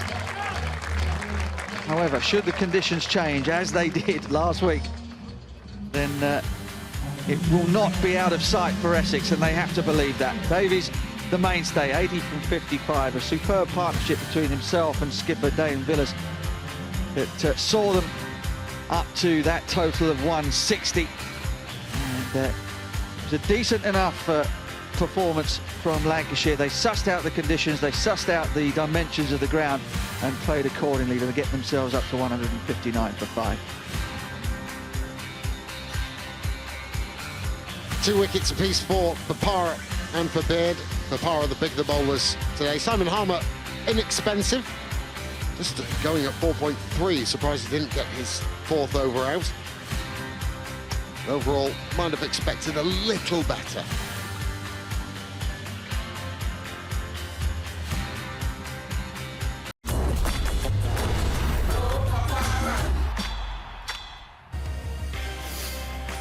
So a frustrating day in Manchester with various rain interruptions. Australia managed 170 for 3, so Steve Smith will resume day 2 on 60 not out. Marnus Labuschagne, another good contribution with 67, so we start at 10 o'clock tomorrow morning. Now, as far as this game is concerned, well, batting has not been easy, but a very smart, a very intelligent and a very thoughtful partnership between Alex Davies and Dane Villas has set up a very decent total. Ravi Bopara has had a good night with the ball. He's going to need a pretty good night with the bat as well. All wrapped up and ready to go, Mark Butcher and Graham Onions. How pleased are you with the way your team have just played there? Very. I think that's a fantastic score. I think you could be greedy and say I always want more, but I think that's a winning score. I think the way, well, we did exactly what we talked about, you know, before the game started. You know, running hard. The middle overs were always going to be key. Obviously, try and get off to a good start as well. But you know, the good start didn't always happen. But Alex Davies played a fantastic knock with Dane Villas as well, and didn't actually look towards hitting the boundaries. They just ran well. And ran Essex ragged, really. It was a fantastic performance. What impressed you about the Davies innings? Well, just exactly what Bunny said, actually. He worked out the conditions, worked out that sort of standing there and trying to bang the ball back over mid-off and mid-on over the bowler's head, that there was no mileage in it whatsoever. And so all he did was just let the ball come as close to him as possible and find gaps, punch the ball through gaps, square of the wicket. I mean, when the ball was brand new, he got away a couple of extra cover drives, but after that, it was literally that. Wait for the ball to get close to you, deflect it somewhere, deflect it backward a square, get it into the gaps. Always looking square of the wicket, always looking to be clever and using whatever the pace or whatever pace the bowlers gave him to work with, which at times wasn't anything at all. But such as his skill with his wrists and everything else, he was able to still make something of it. How much was of that partnership with he and Dane Villas was about holding your nerve and not panicking when perhaps the boundaries weren't coming at the early part of that partnership? Well, I think that the advantage of that is having Dane Villas in there. He's got experience. He's been there, done it. You know, he's the person that's probably speaking to Alex Davies. Although he's a pretty experienced player himself now. He's played a lot of T20 too. So I would say that them working together, talking, say, right, what is our score? We thought 140. You know, before we bowled on it, because we thought it was going to be dry. We've got over that now, but they'll be saying out there now in that huddle, they'll be saying, right, we're right in this game now. We need to get going. These lads are going to be ready. What about the run chase? How do Essex go about this? Well, I mean, Cameron Delport, they'll sort of say to him, you've got free rein, do whatever you want. Because if he comes off, he can kill a game for you in 12 overs or something. So I think he will be the exception. For guys like Wesley, Dan Lawrence, and particularly Ravi Bopara, who they're going to leave to the back end of the innings, they will have to be the smart ones. Dan Lawrence has played brilliantly throughout the blast, scored a lot of runs at a very high strike rate, around the 160s. But for those guys, they're going to have to take a little bit of a leaf out of Alex Davies' book. They also may be hoping that there is some dew out there. It isn't as heavy as it was last week, but it still will come on slightly better, I feel, under lights than it did earlier on. And therefore, if they can hold their nerve in the same way that Alex Davies did, then they can chase this down. 160 is not out of reach, despite the fact that it's the highest score that's been made here all summer. It'll be very interesting to see whether they open with a spinner. They've done that on various occasions. Stephen Croft then may take the new ball. We will find that out very, very shortly. But they need 160 to win here, Essex, for a place in the semi-finals. And, well, they've won the last 2 games. They've had some very good performances there. But they're going to be up against a very, very strong Lancashire bowling line. As we thought, it is going to be a little bit of spin to get us going. Stephen Croft. It may just be 1 over, but they will certainly have a look at that. We're not sure whether conditions have changed much. We don't think they probably have. There is a a little bit of chat about perhaps the dew, but conditions look very similar at this stage. Right then, big innings for Essex here. As I say, they've played really, really well in the last couple of games, so a bit of pressure on the 2 openers, Tom Wesley and Cameron Delport. Let's join Dominic Cork and Charlie Dagman. Thanks, Nick. So very simple. 8 and over required by Essex. 3 wins from their last 4 with 1 tied game, and here's Stephen Croft to kick things off. Oh! Too eager. Tom Wesley.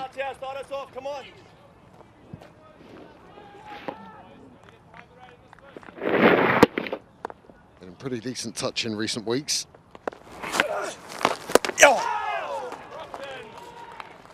A little bit of wobble from Stephen Croft.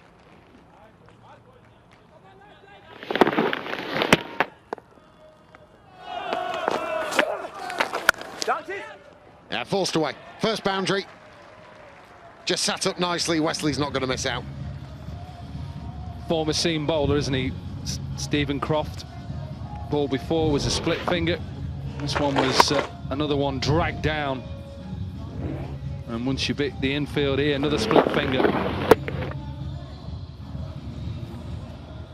So off and running then Essex.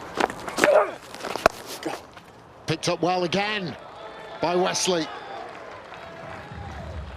Strange types of deliveries, these split fingers. There's a little bit of wobble. Wesley, doesn't matter how much it wobbles when you connect like that. Very strong through the leg side. Consecutive boundaries for Essex.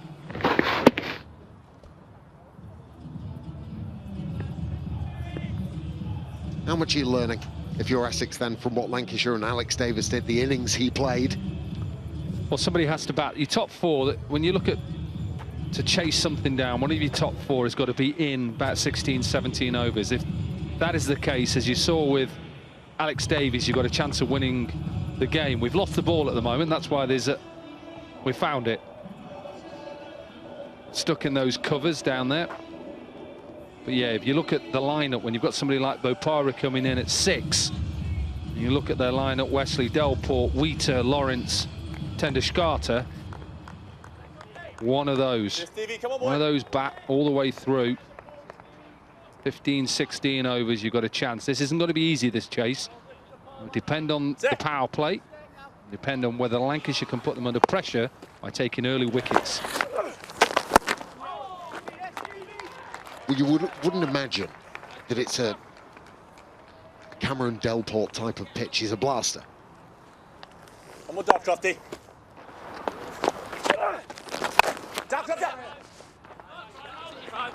Enter the over. 8 runs from it. 1 gone, 8 without loss. So I just wonder if Essex have sort of sent Cameron Delport out with similar tactics than he normally has. He hit a big century, 129 early on in the summer, and a couple of 50 since. But he's one of those sort of all or nothing types of cricketers.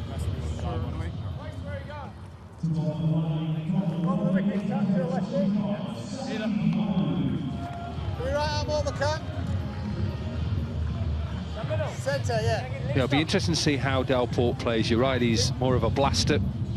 Strike rate just under 140. 500s. And that 100 you talked about this year against Surrey.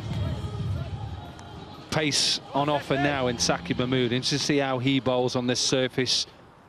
On the opposite side, when he looked at Porter, he took a lot of pace off, didn't he, in the power play?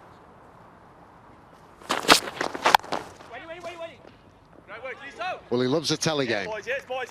Does Saqib Mahmood.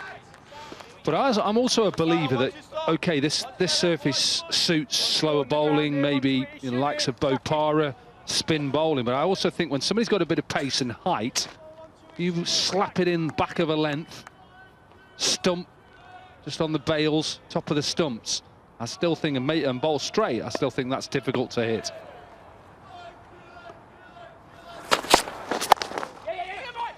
Forced away from Delport and gets off the mark.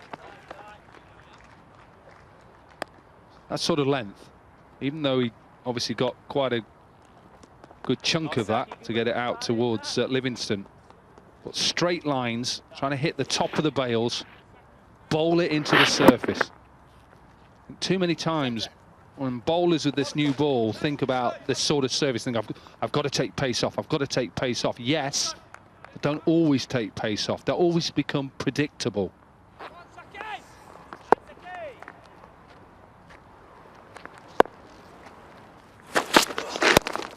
Oh, easy, easy. He didn't take the pace off. 85 miles an hour. And Wesley trying to manoeuvre it. Tries to spoon it straight into the hands of Saqib Mahmood. The breakthrough for Lancashire. Bowl it into the surface. Exactly what he did. Straight, sat in the surface, good caught and bowled. Simple chance, really. Look at the length, look at the height. Just probably over the top of the bails, but it's perfect from Mahmood. It's a perfect start by the Lancashire Lightning. They needed an early wicket. They have it. Wesley goes for 8, 9 for 1.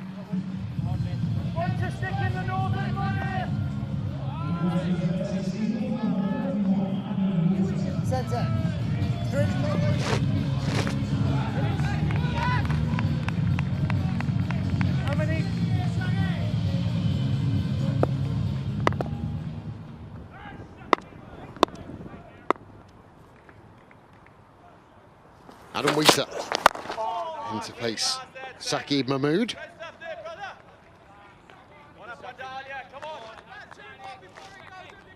Wicketkeeper for Essex. That's just the type of caught and bowled you want.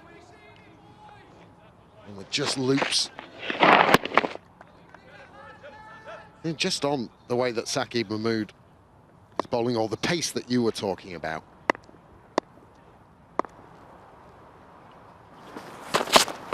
Oh, goodness me. Caught behind is the appeal. By Mike Burns, not interested. Stoic look from him. I think Dane Villas knows he's not hit this, he's just heard something. No, he's miles away from it. Typical keeper wants to come in, wants to play that sweep. That's what Wheater does, but 90 miles an hour, that delivery.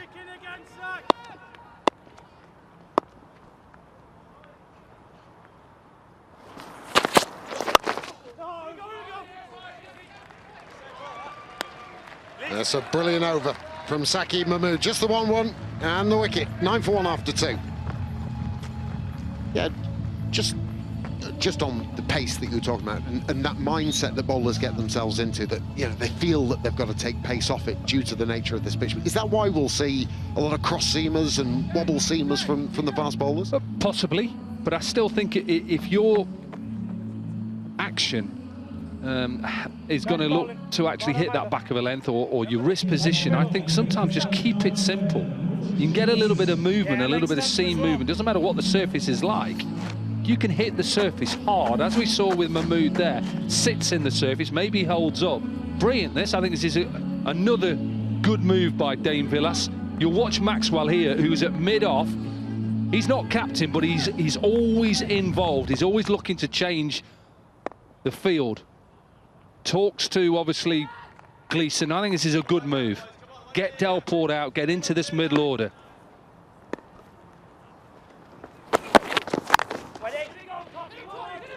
Now, after he played that innings at Nottinghamshire, I spoke to him during the player of the match. I've not seen Glenn Maxwell enjoy his cricket as much as this for a long, long time. He's really enjoying his time at Old Trafford. Big grin on his face. Was gutted he missed out on the team song when they won.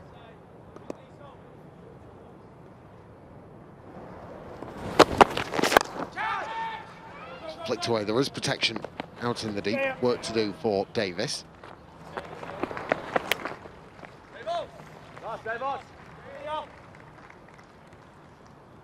What the seam bowlers also, just to pick up again on why I think keep with what it comes naturally to you as a seam bowler. If your fingers are behind the seam, then keep the same.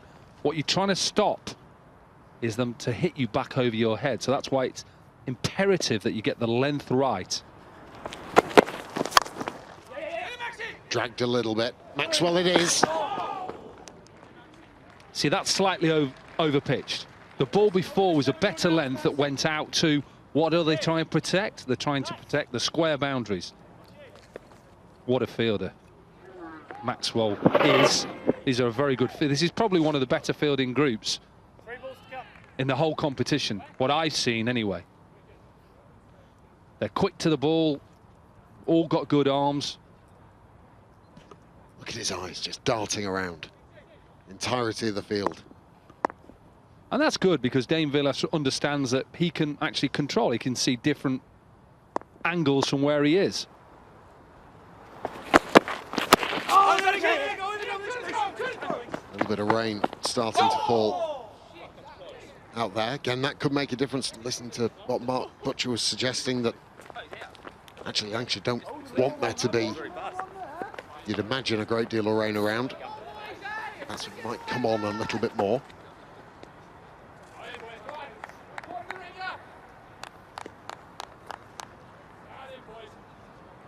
Need to be 34 for 1 is par, so they need to be 35 at 5 overs. That constitutes a game. 5 overs. That's what we want as well. Some of those chips. Burgers and chips. Oh, yes. Swing and a miss. Had 4 cups of coffee. Oh, look at it. It's coming in now. It's that fine stuff. Soaks you through.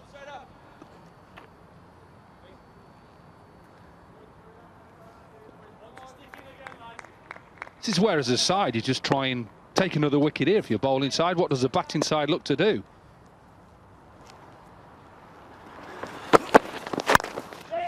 That's probably the length you're talking about there. Again, it's Maxwell.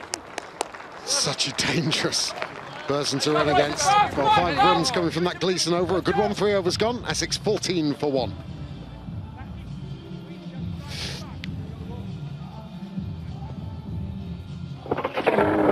Clearly home. I think also as a captain now, where do you look? What are your options now as a captain? I know that he's involved in making the decisions. Who do you go to now if, say, the rain is going to come in, 5 overs left, go to your best bowler? Your best bowler. Who's your best bowler in that Lancashire side? Faulkner. Just throw one at you, though. If they're worried about the rain, do you throw an over to Matt Parkinson? Quick over, get it through.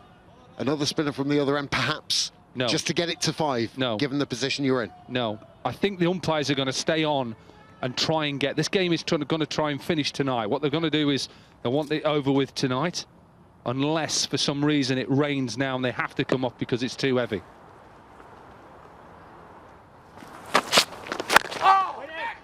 So just remember, if it starts raining really hard now, the umpires are going to get together. Martin Saggers is looking at Burns here. Maybe they're going to make a decision to go off. They are going to go off.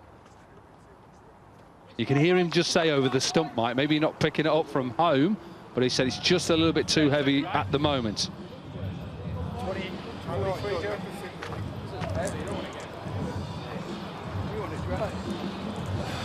Well, as you mentioned, the par score at the end of 5 overs, which would constitute a game, was 34. So Lancashire hold the upper hand at the moment. And one keeps our fingers crossed that this is just a passing shower. It isn't super heavy, it's not lashing it down, but it's just heavy enough for the players to be removed. Well, as you actually look now, I don't think we're going to be off too long here. I can just see through in the distance that it is just starting to get a little bit lighter. The umpires are considering getting them back out here. They're not going to move at the moment. Floodlights or something that it's lighter. It's pitch black. How can you tell? Because I ate me carrots when I was younger. See in the dark, mate. Look, if it was lashing down, the 2 umpires would have walked off. They are staying out there at the moment. I'm not saying it's still raining, obviously. You can see it in the floodlights, but... It's getting lighter over there. Wouldn't it be great to be in a truck at the moment, just been nice and covered up, and look at that. Ice cream weather. Look at that. The light and shade of the day. One clutching onto a hot cup of coffee, the other with an ice cream. No, which I'd rather be clutching. Stopping.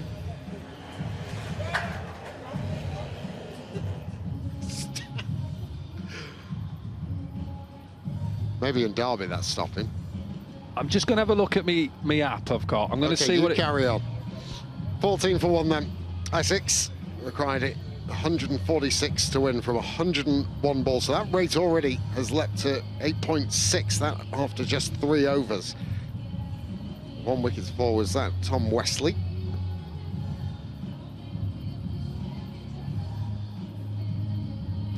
Like Dominic Cork suggests, that it's taken a little while for Mike Burns and Martin Saggers with their camera caps to make their way from the field.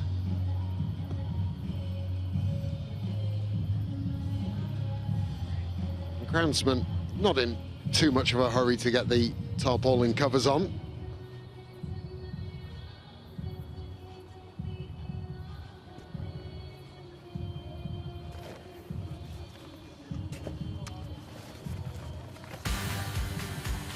So, that's what's occurred so far. Tom Wesley just getting a little early on one, leapt on him, and Saqib Mahmood taking the most simple caught and bowled 2 boundaries for Wesley, constituting that 8 from 7 balls. Delport and Wheater trying to get to grips with this situation and with also the conditions.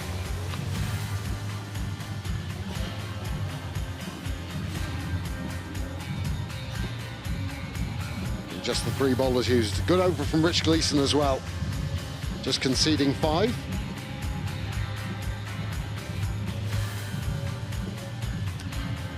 So Essex losing that early wicket, not getting off to the strongest start. 160 will take some getting, but got plenty in that middle order can do the job for them. It's just a matter of when.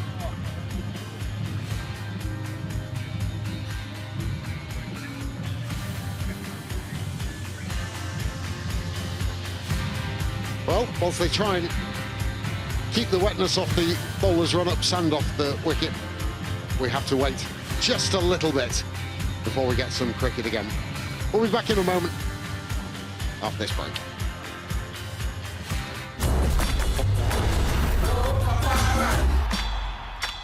Yeah, fairly dreary day at Old Trafford, on and off. Poor inclement weather. Well, don't forget to join us. 170 for 3, Australia. Made a really good fist after losing 2 quick wickets at the top, with Warner and Harris both going to Stuart Broad. Labuschagne and Smith in that partnership, getting them back into it. 10 AM, Sky Sports The Ashes for day 2, the 4th Specsavers Ashes test. Well, Dominic Cork was right. He could see into the night sky and see that the cloud was passing, and that rain slid past quite quickly. Essex 14 for 1 after 3.1 overs. The loss of Tom Wesley early on to Saqib Mahmood. As you can see, the cover's now removed and back on come the players. I don't think the rain has completely desisted. However, good enough to resume. That's all we care about.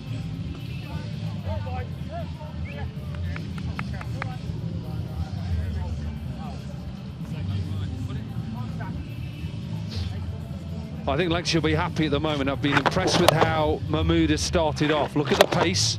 First ball 86, then 85. That one was that back of the length that stuck in the surface.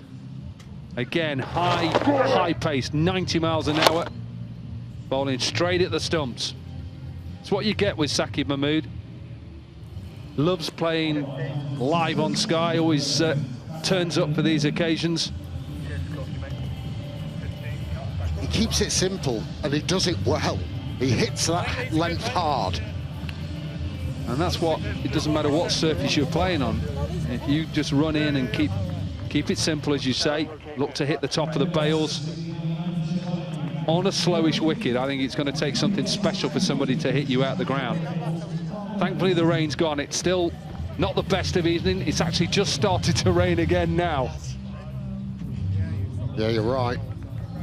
Lancs are going to try and keep the umpires out there. Mike Burns, you can see, just having a look round. That's what he's looking at. It's coming down heavier now, and the umpires are having another chat here. And the covers, unfortunately, are coming back on. It has got very heavy, though. They're right. Yeah. As much as we want to see them play, you are dead right, Dominic Cork. Too heavy to get out there. So that gap in the clouds you saw was only a small gap? Yeah, it was only a small one. I did see it just over the replay screen. I could see there was just a small area where it was just going to stop raining. When's the next one coming then? I'm not sure about that. There looks on my app, there looks like there's a bit of rain due for the next 45 minutes. Just remember, of course, for Sky and for everything, it'd be great for the game to be finished tonight, but remember there is a reserve day. And you have to be fair to both sides. If it rains now completely and washes out today, then the two teams will come back and finish the game off. Remember, another game doesn't start.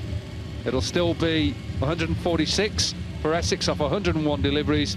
Simple for Lancashire, get 9 wickets or restrict Essex from getting that 146. Well, we hope we see more cricket tonight. As you say, this, depending on obviously the situation here and how long this rain comes down for, and you're right, it has to be as good enough for both sides to have a competitive chance of getting through to finals day. If there is a reserve day, that will happen tomorrow at 12 o'clock. Yes. I'm just not sure with this rain whether this will help Essex because of the surface being slow, whether a little bit of moisture just make the ball just slide on a little bit more, make it difficult for obviously the spin bowlers to then grip the ball. The outfield is going to stay wet. There's no way it's going to dry tonight. So in some ways this might help Essex. by the same token, you don't want to bowl with a damp ball. Certainly don't. Mark Butcher was on about the dew. Maybe that's the dew that will help the wicket, the rain. That is a heavy dew.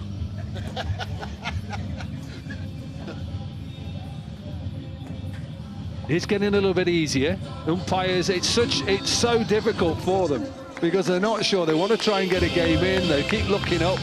They need to have my eyes. They can see little gaps.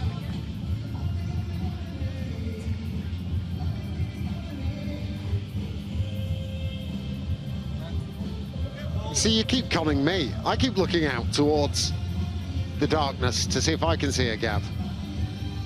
Having me on. It's when I come out with lines of anticyclonic clouds as well. That'll get it all going. Paul Ellett, we saw him there.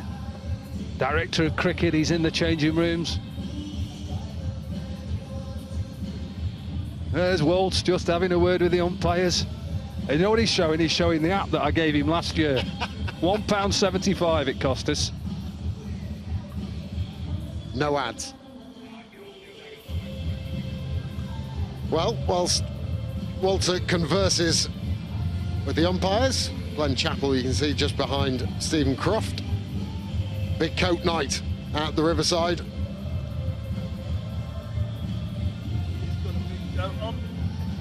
So maybe we'll get the thoughts of Nick Knight and Mark Butcher and Graham Onions before too long. 14 for 1, 3.1 overs gone, and the rain continues to come. We'll be back after this.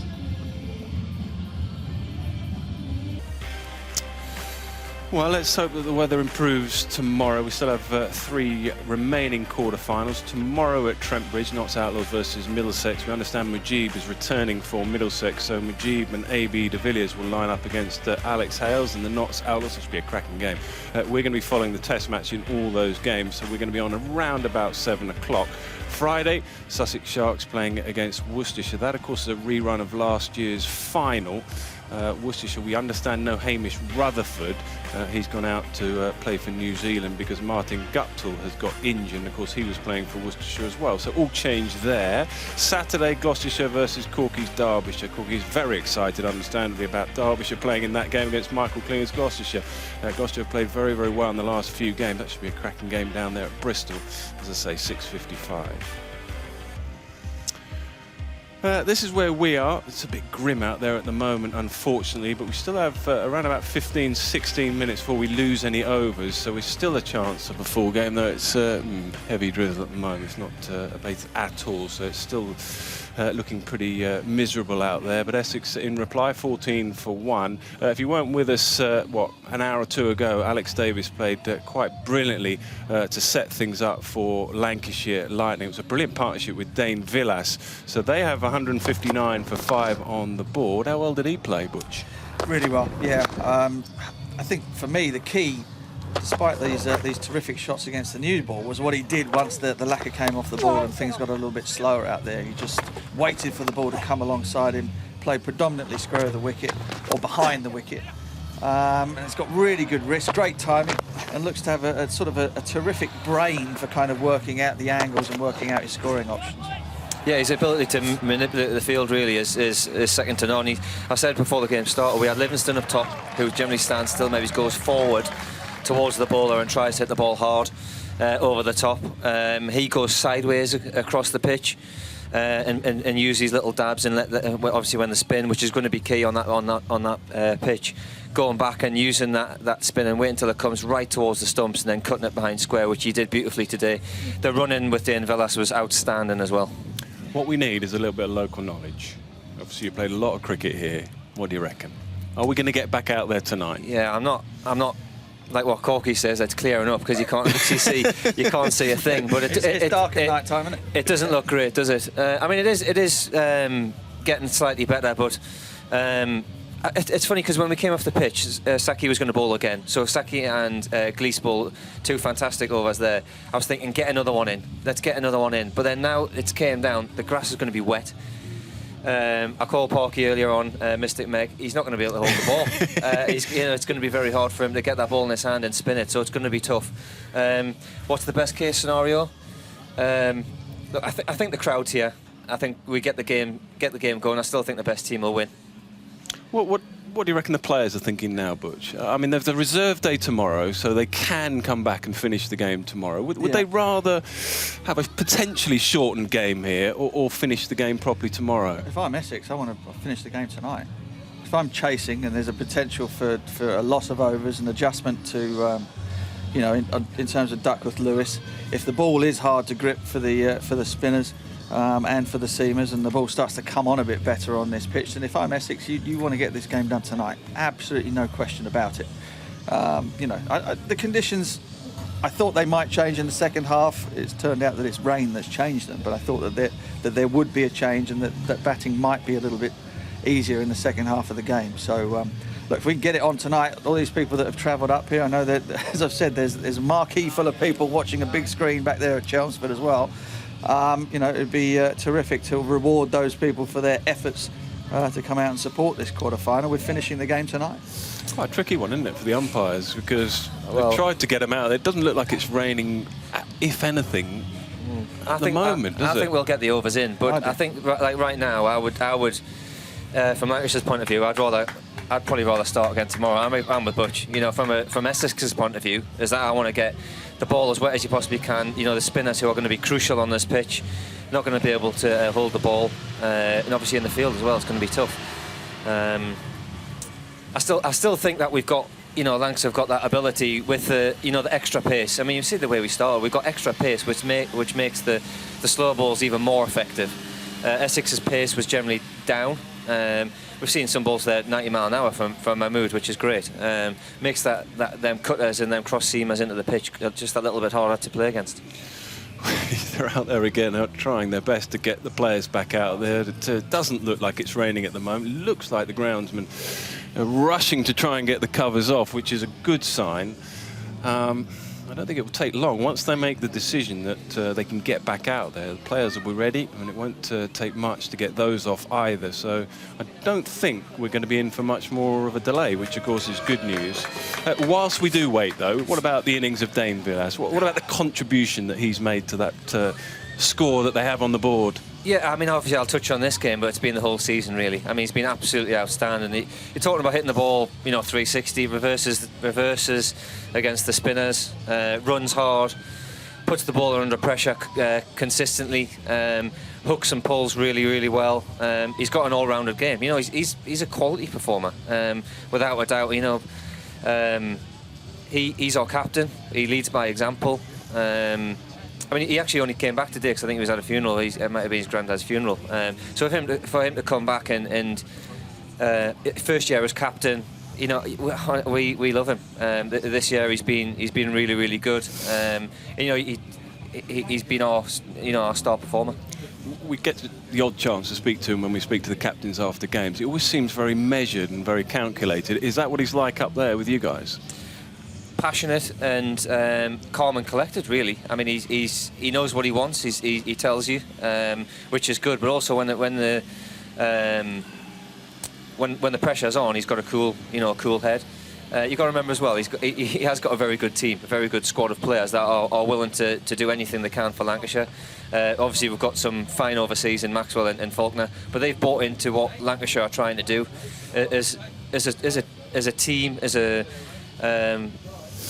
you know, as the Red Rose, really. That's what we're trying to do, and you know, he's very much at the front of that, really. And that's, you know, it's all forms of the game. But this year in T20, he's ran teams ragged. He can hit the ball at the park as well. He's a fantastic player. We'll talk about Essex in a moment. It doesn't look like we're going to be long before we're out there, which is great news. But I'd love to get your views on Saqib. I mean, we showed a little bit of footage earlier. We might try and show it again and get your thoughts on where he is as a bowler at the moment. We get excited here and we see young bowlers come through. I mean, you've been through it all yourself. What do you make of him at the moment? Yeah, I say an extremely good talent that is learning very, very quickly. He's got through a lot of injury trouble, so obviously Sam Burns and you know, Rooster and Webby at Lancashire, the whole S&C department have worked so hard. You know, Lancs have got the best S&Cs and physios around the country, and they've been fantastic and basically keeping them fit and strong on the park. And also credit to him. You know, we put him under pressure all the time and he keeps on performing. He's got the ability to do to bowl 4 overs of bowling quick. Obviously, can he do it in Championship cricket? I want somebody like him to push me out the red ball as well, because he's got potential to go to the, you know, the next level with the red ball as well in Test match cricket. Because somebody that bowls, you know, high pace, bowls great Yorkers, they're an asset to any team. I mean, we showed it, we might try and show it again. I mean, the obvious thing is to look at the speeds, and he's up to 90 miles, 85. The thing I noticed when I saw it from a batting perspective is virtually every ball in that first over was somewhere near the top of off stump. Have a look here. I mean, eye-catching is the speed at times, is the first over, is 86. But actually, from a batting perspective, Butch, he's targeting that top of off stump. Yeah, we saw him do it in the Royal London, didn't we? You know, in Lancashire's bid to carry off that competition. Brilliant spells with the new ball, putting teams under pressure, hunting for wickets with a couple of slips in, etc. And then able to come back at the death, or come back in the middle of the innings and try and make a breakthrough for your captain, and then come back at the death and switch things up with Yorkers and changes of pace. So, you know, he's got the full package there, and seems to be somebody that is absolutely desperate to kind of learn as much as he possibly can. Brilliant having guys like Funny Onions around in the dressing room, showing him the ropes, and trying to be as good as he can be, get better every day. What about from their perspective then, Essex? How do they go about this? What's it like when you've had a sort of 15-minute break? Well, I mean, one thing you can do, having had that break as a batting team, is go back in and just talk about the run chase. Say, right, we've been out there for a few overs. What do you make of it? Do we need to panic? Are we behind? And they've probably gone back and said, no, we're not. It's all good. Run rate's still at 8.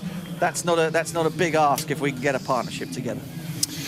Well, that's exactly what they need right now. 14 for 1 from 3.1. The good news is, of course, that that flurry of rain has moved away, and hopefully we're not going to be interrupted anymore. We haven't lost any overs, so we will have, as long as we don't get any more rain, we will have a full game. It should be a really interesting game as well. Delport win the runs in the last game or two. He started off with a big 100, so he is 5 not out, and Adam Wheater is with him. So 14 for 1, Dominic Cork and Charlie Dagnall.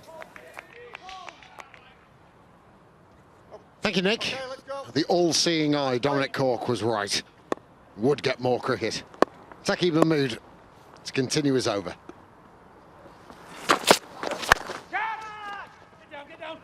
Just evaded Keaton Jennings. Comfortably come back for a second. Straight away, though, look at the pace. It's a cold evening, 88.4 miles an hour from Mahmood. So straight on it again, good length. Saying to Delport, if you want to try and pull me to that big side, good luck. Well, Dan Lawrence didn't go in to the changing room. Here he is in the black towel across his shoulders. Bit clanky, but it's found space. Good chase in the end as well. I'll go.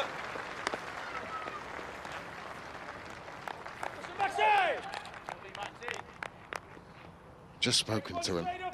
You don't fancy going? He says it's so warm in that dressing room. Just wanted to keep adjusted to the conditions.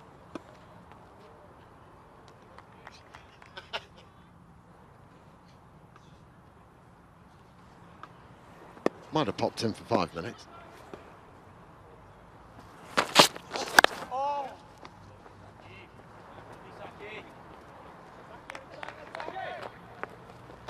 Cameron Delport. Here we go, boys. This is his game. He swings and he swings hard. I think that's exactly what Essex would have told him, just to continue with his natural game.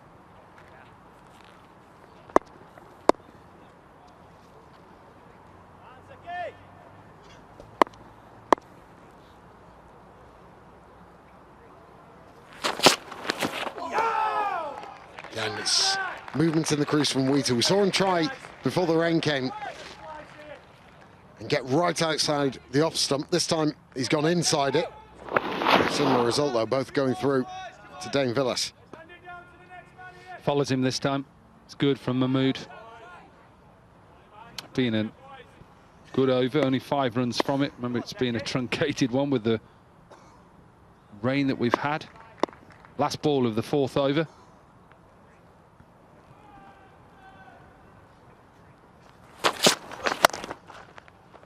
Connection pure this time. Slightly less movement from Wheater. Result that he wanted. 4 overs gone, 23 for 1.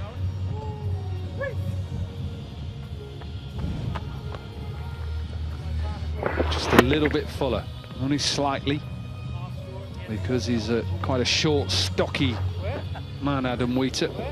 He's able to pull it through and past mid-wicket and mid-on. I think he's having a chat with Martin Saggers about where he can see Duckworth Lewis on the board. That's your middle. Leg stumps that way a little bit, yeah, you got it. Obviously Duckworth Lewis coming after the end of next over. The end of 5 overs. The par score was 34 for 1, so they need to be 35.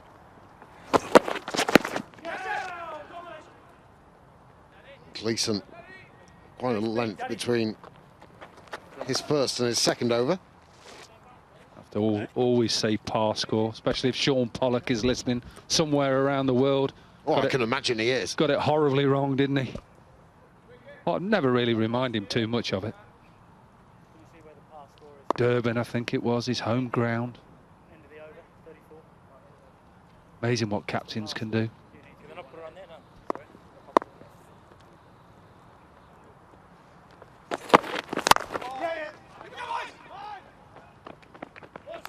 It's things like that that make you so adored by G.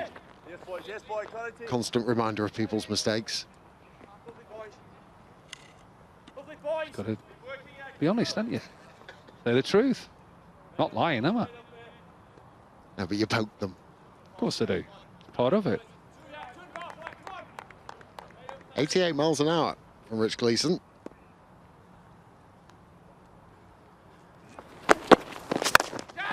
Oh, did well to get out of the way. He was hit with some force by Cameron Delport. Self-preservation from Gleeson.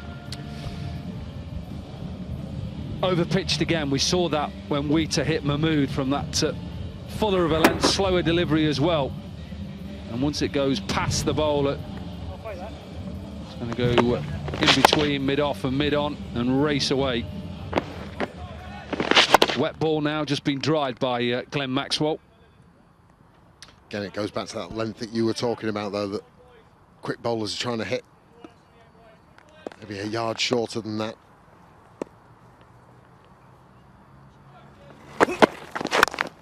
Oh, almost. Such a tough chance for Gleeson diving away to his left. Chance. Difficult chance. Would have been a worldie.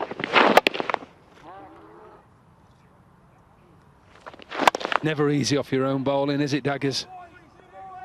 Not when it's coming at that sort of pace. Saw the easiest caught and bowled chance taken by Saqib.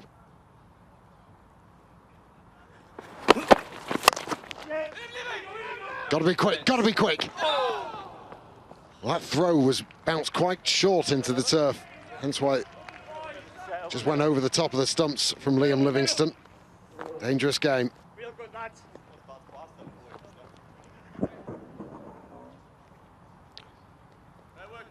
Close would have probably been okay. So remember where they need to be, Duckworth Lewis. Need to be 35 if it rains, remember. Oh, fortune. And there's the 35. So Essex up with the rate. And it's been a pretty good last couple of overs. 20 runs coming from those overs for Essex. 5 overs gone, 35 for 1.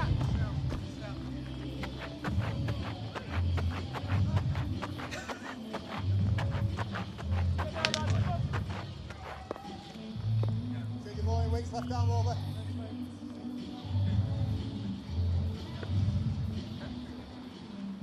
The ball held by the end number 44, James Faulkner.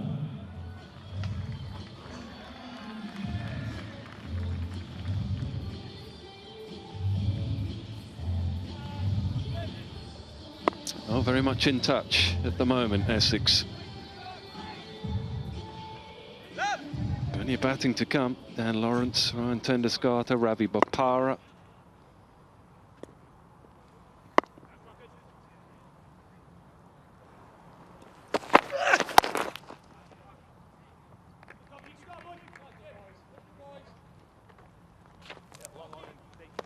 Well, it's a good start for Essex. Truncated one. Long old 5 overs, that, wasn't it? What time did we start? But, So we're going to finish. Oh, never mind. Never mind. There might be 1 or 2 icicles hanging off the end of my schnoz by the end of this, but I think the game's hotting up out there. What a thought, Butch. Up and over. Beautifully timed. Faulkner with the pace on delivery. Just offering up Delport a smidgen of width. He doesn't need a second invitation. The big man from Durham just gets that front leg out of the way. Reminiscent of another left-hander that plied his trade up here all those years ago. The Colonel Mustard.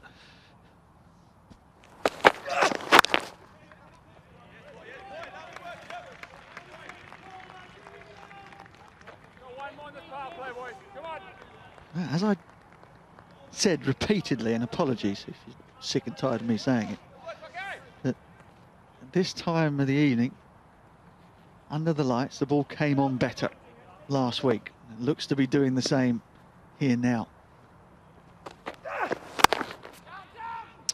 That'll do nicely, very nicely indeed.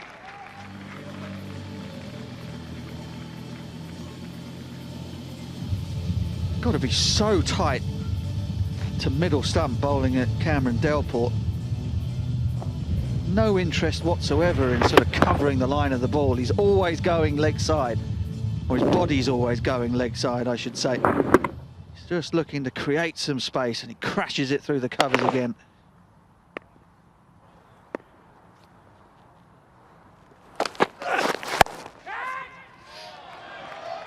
Another one, 3 boundaries in the over.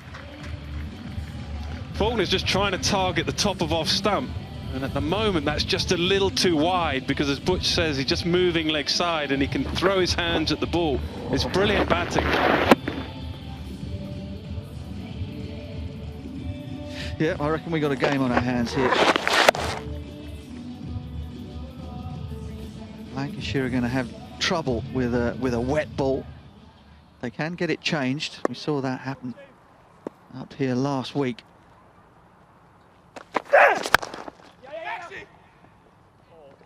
The conditions may not be the same as they were in the first half of this game. The end of the power play, Essex 49 for 1.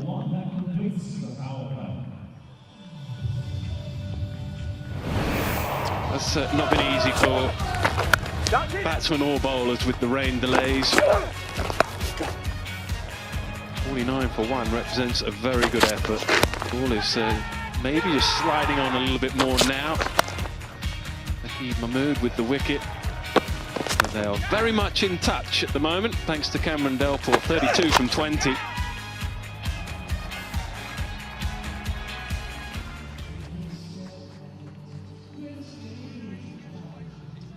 One of Lancashire's strengths in the blast this year has been with their spinners. Parkinson, we're yet to see him, but Maxwell, so first look really, or had an over from Stephen Croft, but a look now at the spin of Maxwell. Oh! Easy, easy, easy, easy.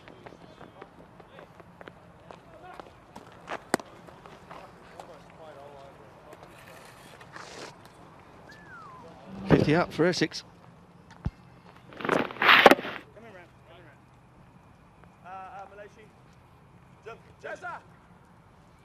And Maxwell on for an early bowl.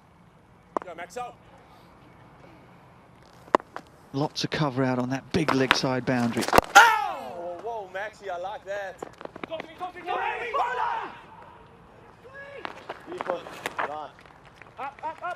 Can be quite an awkward customer, Maxwell.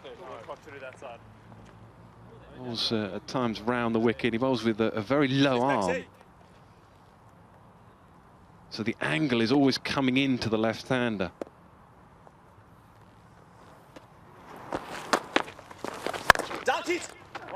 Well, that's a good stop. That's a very good stop on an evening like this.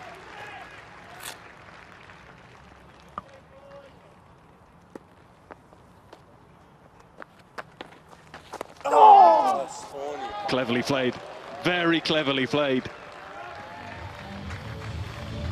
Oh, Cameron Delport is starting to motor. The strike rate of just under 180 for the summer in the blast, and you can see why. He gets himself in, becomes very, very tricky to bowl at indeed.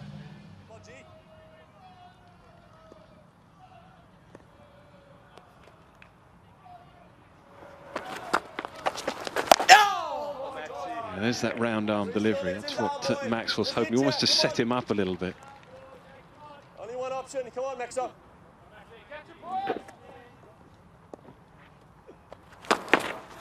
Oh, done. Good clean up. Smartly played. Just take the one off the final ball. So a pretty decent over, 7 from it, 56 for 1.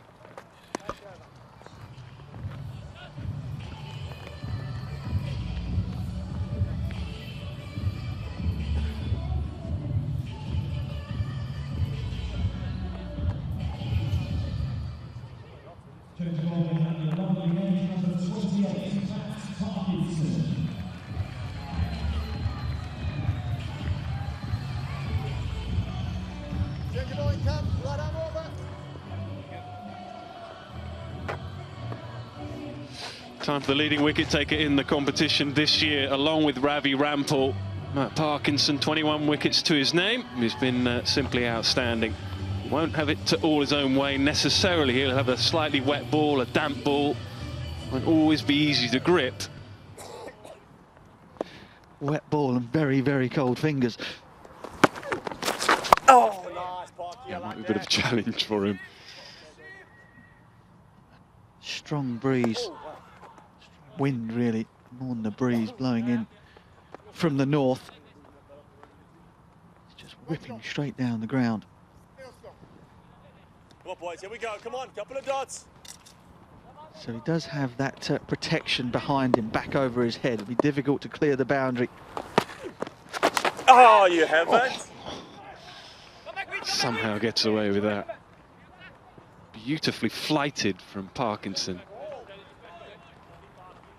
Well, I tell you what, he gripped that okay. That has turned sharply. Bit of in drift. That's a ripper. That's a great delivery. Reminiscent of a certain other blonde leg spinner. Catch! Oh, it's a brilliant effort. A fantastic effort from Keaton Jennings. Good work, Keith. Come on, boys, we're close for 2 new ones. Yeah, come on. Here comes a big shot. Catch, Bowie. Catch!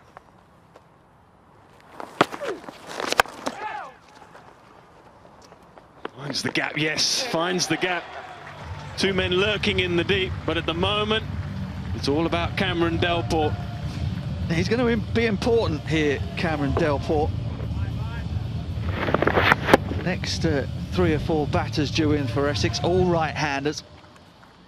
Keep going, Parky. Keep He going, can pick the variation of Parkinson and smack away the leg spinner.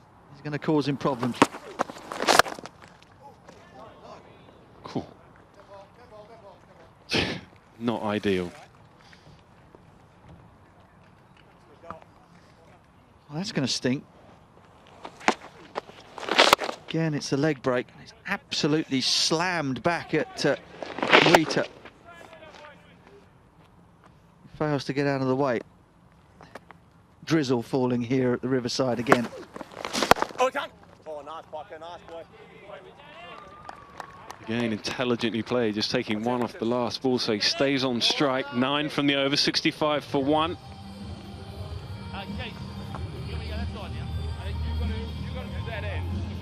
Well, the lights in full effect, have been now for the last 45 minutes or so.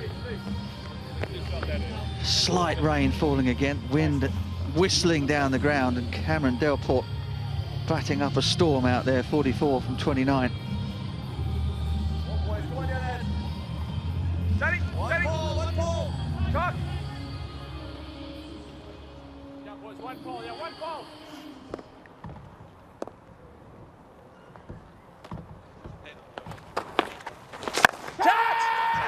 It's gone up the long way. Croft coming round. Yes, simple catch in the end. Good leg work. Important moment. Maxwell with the wicket. Well, I'm not sure about that as an option from Delport. Maxwell doing exactly the right thing. Getting the ball in at the pads of Cameron Delport, cramping him for room, stopping him from hitting it through the offside. Delport simply couldn't resist, trying to get the ball up in the air, hitting it downwind. And boy, did Glenn Maxwell enjoy that. That is a big breakthrough. It's a big mistake from Cameron Delport. And he's got to go. 44 from 30 for the big left-hander. It's 65 for 2.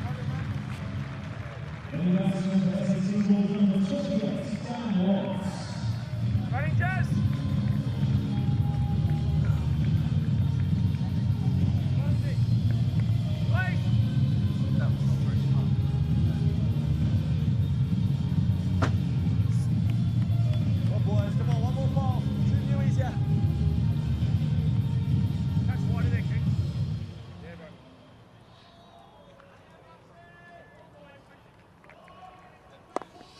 The rain is getting heavier.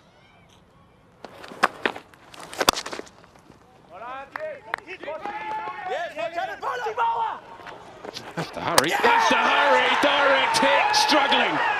Really struggling. Would you believe it? The rain is starting to fall here at the Riverside. Essex started the over in really good shape. When it comes to the Duckworth-Lewis, they've lost Cameron Delport. We talked about how good a fielding outfit Lancashire are, and that is stunning. A direct hit sends back Wheater. And he's gone. There was no doubt about it, and as Wheater trudges off, the Lancashire team follow him back to the dressing room because the umpires have pulled the stumps out of the ground. And there will be another break for rain. That is a huge moment, you feel, in this quarter-final. And Lancashire, who had looked a little bit concerned while Delport was out there bringing on the onslaught, have suddenly turned this game on its head. 66 for 3. And the players, as we watch this brilliant pick-up and throw from Josh Bohannon, are on their way back out to the middle. It's a quite brilliant bit of work in the deep, and you can see the frustrations there. You can also see the rain, which thankfully has moved away as quickly as it arrived, and the players are going to stay out there, and hopefully we can continue with this game. At the moment, Duckworth-Lewis is telling us that Essex are 1 run ahead. So if the game was called off and they walked off, then Essex at this moment are 1 run ahead. Well, thankfully we don't have to worry about that right now. We're going to get some more cricket. The groundsmen have got the tractor attached to the roll-on, roll-off covers, and they're taking them off the ground. There's going to be more moisture on this outfield. There will be more moisture on the ball. The wind is whipping up again. Dan Lawrence is yet to face a delivery. And he walks out to the middle for the second time in the space of 5 minutes. It's all happening. And the rain's just sort of returning again. What is going on out there? They're doing their best, the umpires. It's very, very difficult. And they're looking skywards again, but it looks like they're going to stick it out there for a little longer. It is pretty miserable out there, but there's a game on here, and it's just got a whole lot more exciting in the last 5 or 6 deliveries. Well, yeah, it's coming on in and out. Dan Lawrence saying, what about this? He knows that his side are ahead, but the game will continue for now. Yeah, all right, And Lawrence looking like he's Having a long animated chat with the umpire. Three balls to come. Come on, full squeeze now. Time for a calm head.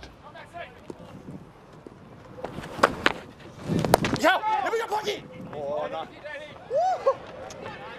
Blimey. Well, that's gives you an indication as to how slippery it's getting out there. Parkinson takes a tumble. You talk about a calm head. Well, you've got the youth of Dan Lawrence, who's having a terrific summer in the blast. But you've also got Ryan Tendescarter at the other end, who has played an enormous amount of T20 cricket. In whose game you would feel, in terms of hitting gaps, running hard, is very well suited to a chase such as this, on a ground such as this, on an occasion such as this.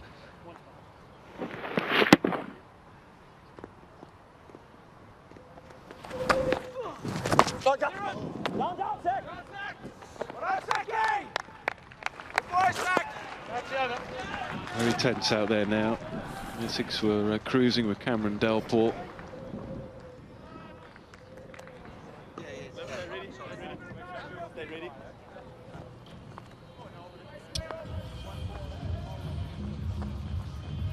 Yeah, well, it's what the players, all players out there will just be keeping an eye out for, where they need to be as far as Duckworth Lewis Stern is concerned. The rain is getting a little heavier again. Umpires are looking at each other. Whether they feel they might have got their maths wrong.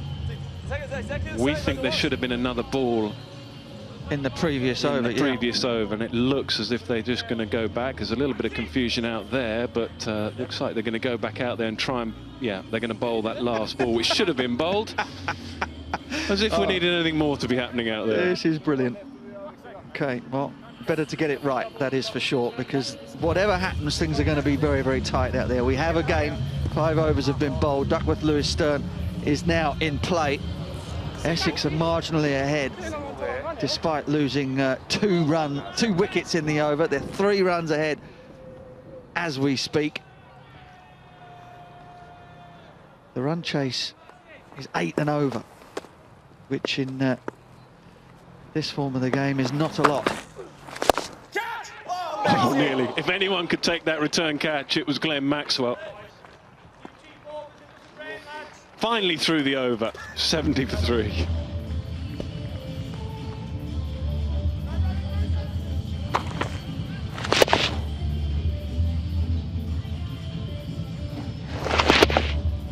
Well, things have got ever more exciting in this quarter-final. Cameron Delport will be up in that dressing room thinking to himself, why, oh why?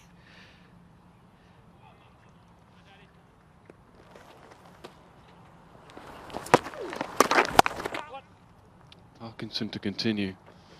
If ever a hot cup of tea was welcome.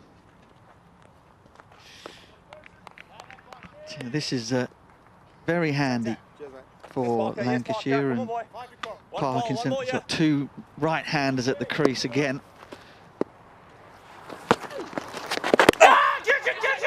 Delport caused him problems in his first over, hitting with the spin towards the leg side. Ryan Tendescarter saying, well, I've not got anything on that. Why is that not a wide?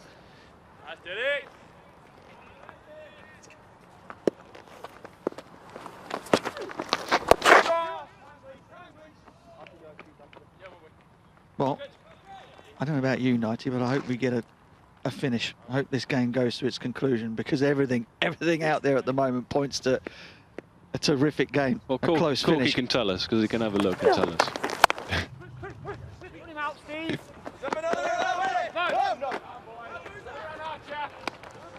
No.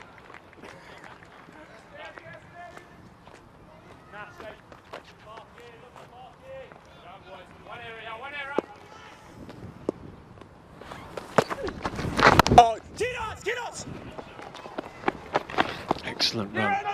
It will cost them good running, very good running. Just putting the fielding side under pressure. They've been excellent in the field so far, Lancashire.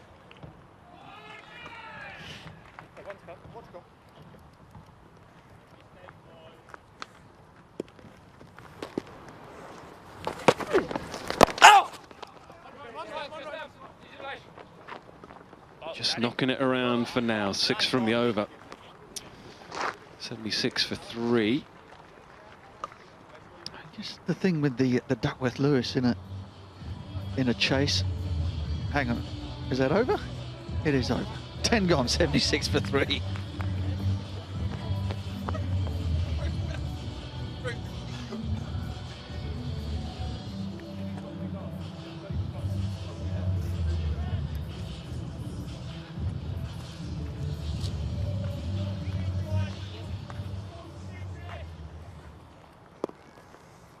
That's the situation.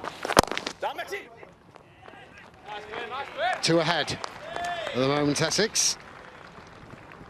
It's just bubbling up if this rain stay away. Oh, nice. It's just the feeling of a very close finish. Might come through for a third here. Yeah, they do. Slight misfield, and on such margins, games can change. As brilliant as Josh Bohannon was moments ago with the run out, just took his eye off the ball at the last moment.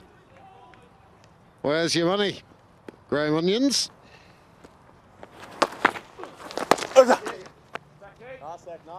Well, Daggers, I'm cold and I'm a little bit nervous. It's the first time in my pod, or the pod, and I'm excited. Maxi! Easy, easy, easy. You're cold, you say? Honestly, I literally can hardly speak. I'm that cold. But no, this is. I mean, this is what it's all about, isn't it? This is proper cricket now. Cold, hard work. That's exactly what you want from the national summer sport. Cold, hard work, conditions tough. But you're going to earn your right to get to Edgbaston. Both of these sides, whoever goes through will have done. Whoever wins this game deserves to win the whole thing. I don't care what anyone says. 100%. It's a single to finish things off. 7 runs from the over, 11 gone, 82 for 3.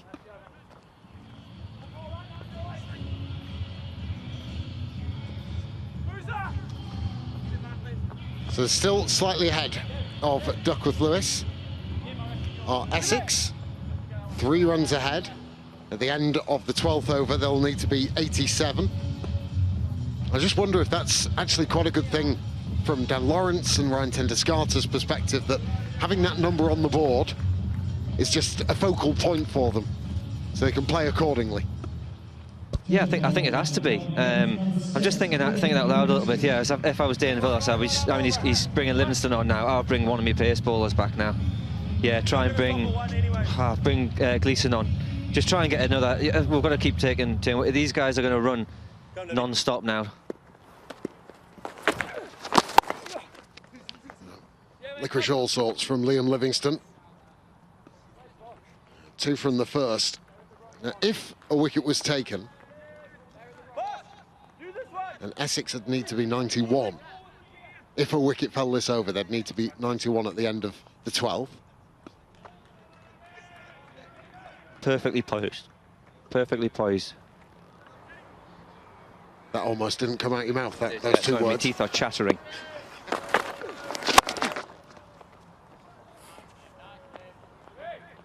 As I mentioned before, Yes, boys, come the on. lad who was born and raised in these parts is chilly. One ball, that's all it is. It's got to be brisk.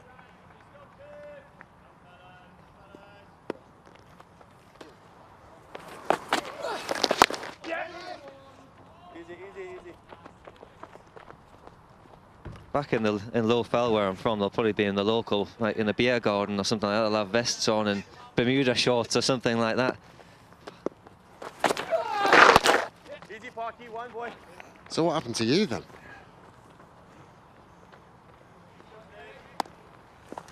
I've got old, Daggers. I've got old and my bones are cold. I don't know what's actually going on. You'd like to change places with that youngster there, wouldn't you? Yes, Croft in, Just have a not in, cuddle. Croft in. No! Croft in.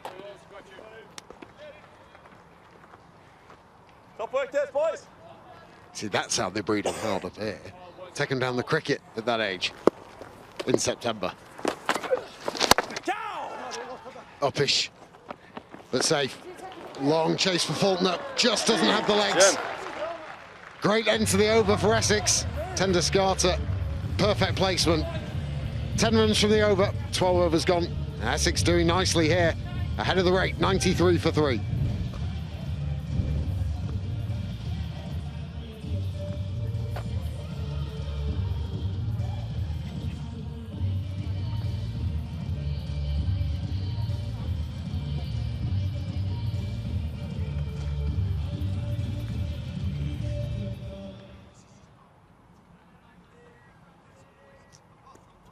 Keeping you apprised of what's going on by Duckworth Lewis. Deliver 8s, boys, come on. Two right. A lot of bottom hand down Lawrence, that's one of the aspects of his game. Brilliant running as well from Ryan Tender-Scarter. Mark Butcher said he's going to run Lancashire ragged here. Yeah, this is exactly right. I mean, Dan Lawrence is just going to hit and run. Guaranteed too with Tender-Scarter at the other end. Almost a hockey flick there. Nice, boy. Yeah, so the end of this over, Good work, Maxie. Essex would need to be 94 if they're 3 down, so already ahead. Yes, boy, yes, boy. Just look at the comparisons as well. Lancashire 81 for 3 at this moment. Essex 96 for 3. Looking good for the 4th place side from the South Group. Nice, Max, happy there. We certainly need a wicket, don't we? I'm sorry, I'm saying we, as in your support in Lancashire. But yeah, Lancs needs something to happen. You know, need just to change, like try and open an end up. Got some of it, not all of it. Fell safe. Oh, don't worry about the partisan aspect of it. You play for Lancashire. We had Mark Wood in the box last week. Something good happened to Durham when he was there. Howie!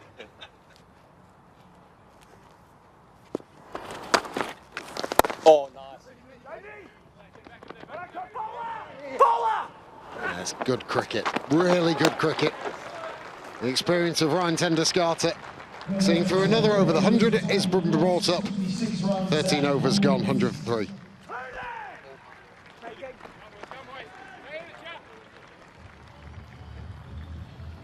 Certainly feels as though if Lancs are going to win this game, they're going to do it the hard way. You know, everything's almost kind of against. I don't expect you to feel sorry for us, but kind of everything's against us. You know, Parky and the spinners can't really hold the ball, can't really spin it a great deal. Sliding on, not really spinning. Obviously, the ball's skipping off the pitch and going towards the boundary. Yeah, we just need a wicket now. We need a wicket.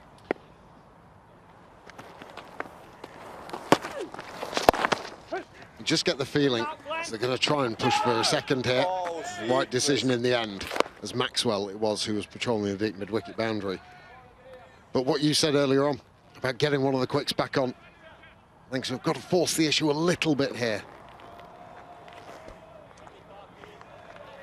Here we go, boy. Come on, Parky. Catch it! Oh. I mean, I'm possibly panicking a little bit, but I just feel as though, you know, when you're here and you're not in control of the game, you feel as though they're ahead of the game. It's almost too easy. They're just going to knock it down for another 5 overs, really. Soft hands from Tender-Scarter. One person who I know is watching. Jimmy. James Anderson watching on, supporting his lanky lads.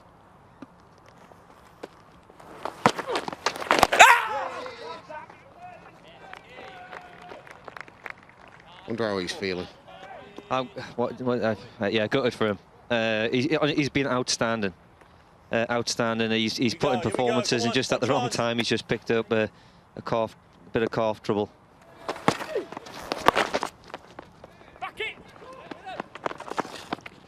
It's like a drop shot in tennis, that.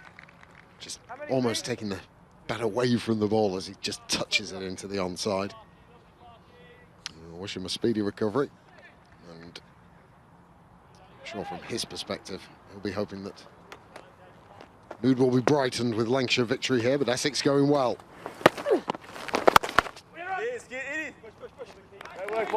Tidy over from Matt Parkinson. 5 runs coming from it.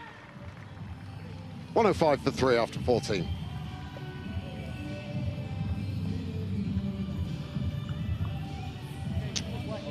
Just whilst you're here, watching on from 4th test, the first day today. 170 for 3, Australia. Done well today, haven't they? When them first 2 wickets went down, I honestly thought, you know, we're going to roll them out, but it wasn't to be. That Mr. Smith again, he's not a bad player, is he? Very unusual, but, you know, a very handy player. How would you get him out? How would I get him out? Yes. I would just nibble it around a little bit. A few years ago, if you asked me, I would have said I would have teared in and, you know, a couple of bouncers and, you know, things like that. And not anymore, especially not in this weather. You don't think him. Is that the yard in the head that you get? Out experience him. Liam Livingston. Oh! Still, Ingvilas loath to go to one of his quicks. James Faulkner just in front of the pod, having a loosen. He could be in the game here.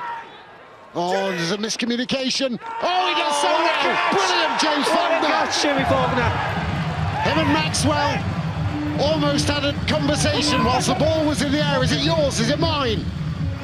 And Faulkner stopped, started again, and just had the legs to snaffle it.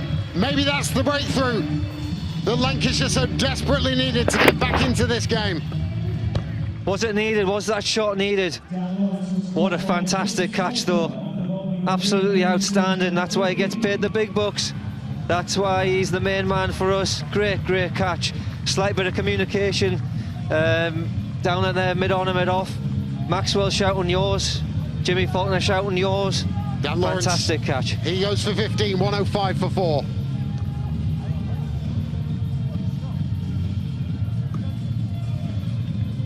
Going to his wrong side as well. His strong side is his left. Liam Livingston, it is who makes the breakthrough. So now there is a world of experience at the crease.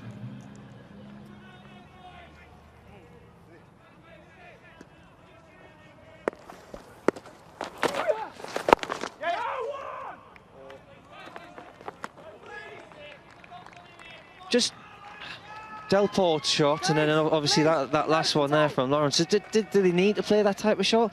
I was honestly thinking if they could just knock it around for a little bit, we'll obviously run around.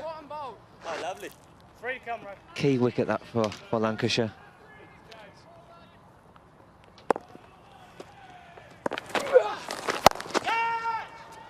Shouts of catch, firmly thumped, and it's Faulkner in the action once again. The power off the mark. Now, this is the catch. Whilst that ball was in the air, Faulkner was looking at Maxwell. He then had to really get the afterburners on, as he did just pause for a moment.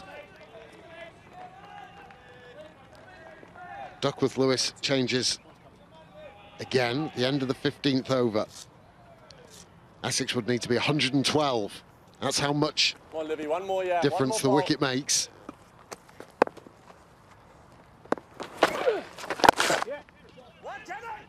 Going to push hard for 2. Should be just the single, though. Building up to a really good finish here at Chesterley Street. 51 needed from 30 balls. It's 109 for 4.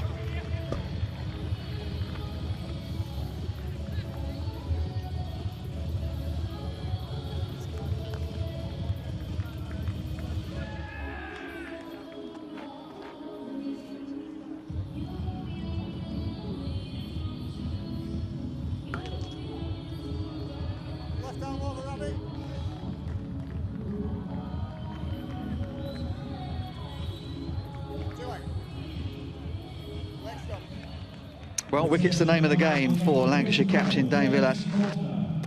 Wickets have dragged them in front on Duckworth Lewis Stern. Hopefully that calculation, that won't be needed. Brilliant catch from James Faulkner. Ravi Bopara is the new man at the crease. He's got a strike rate of over 160. Been coming in at number 6 and finishing things off. But here's why he's here. That's why he's out in the middle. Brilliant from James Faulkner. What you didn't just quite pick up, Faulkner looked at Maxwell, Maxwell looked at Faulkner. There was just a little bit of a hesitation. Foxed by the slower ball twice. Ravi Bopara. Turn this as well, just watch. Doesn't come out right over the top, just comes in. All of a sudden now, this is Faulkner's time. This is what he actually is in the side for, to kill games off. This is what he's done throughout his career. He can bowl all the way through now. Yeah, man of the match, man of the tournament in the 2015 World Cup. Since fallen out of favour and lost his Cricket Australia contract, they come back for 2. Tenduskarda's quick, and that was wholehearted. Huge dive to get himself home. I think he's made it. Very deep he was down there. Direct hit would be an out. He's fine. Look at the effort from Tenduskarda there. Head in the dirt. Nice little grass burn to wake up to tomorrow as well. Well, fortunately it's on camera, so he won't have to explain himself.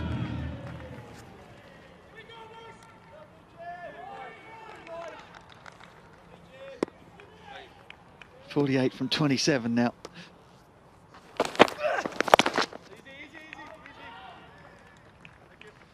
Just all of a sudden,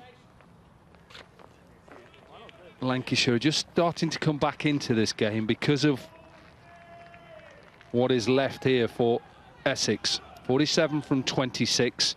2 very experienced men in Tenduskarda 29. Come on, it's exciting. It's a quarter-final.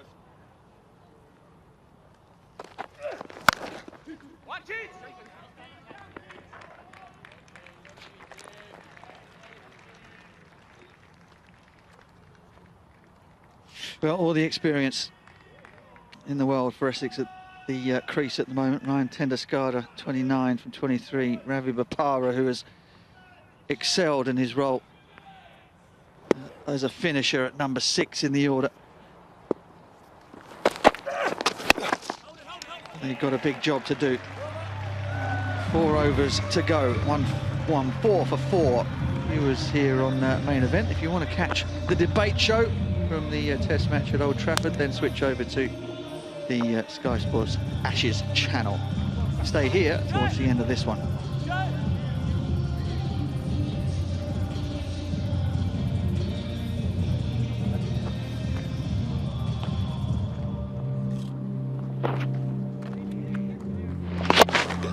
Just have a look at this catch once again from James Faulkner. Both of the fielders in Faulkner and Maxwell looked at each other. Eventually, it was Faulkner who pulled off an absolute worldie. How's he caught that? Livingston will have another one. Ow! Licorice all sorts from Livingston. Leg breaks, off breaks. 1 for 14 he has. Well, he's right in front of us here, James. When you said, how did he catch that? I said, yes, love. Brilliant from you.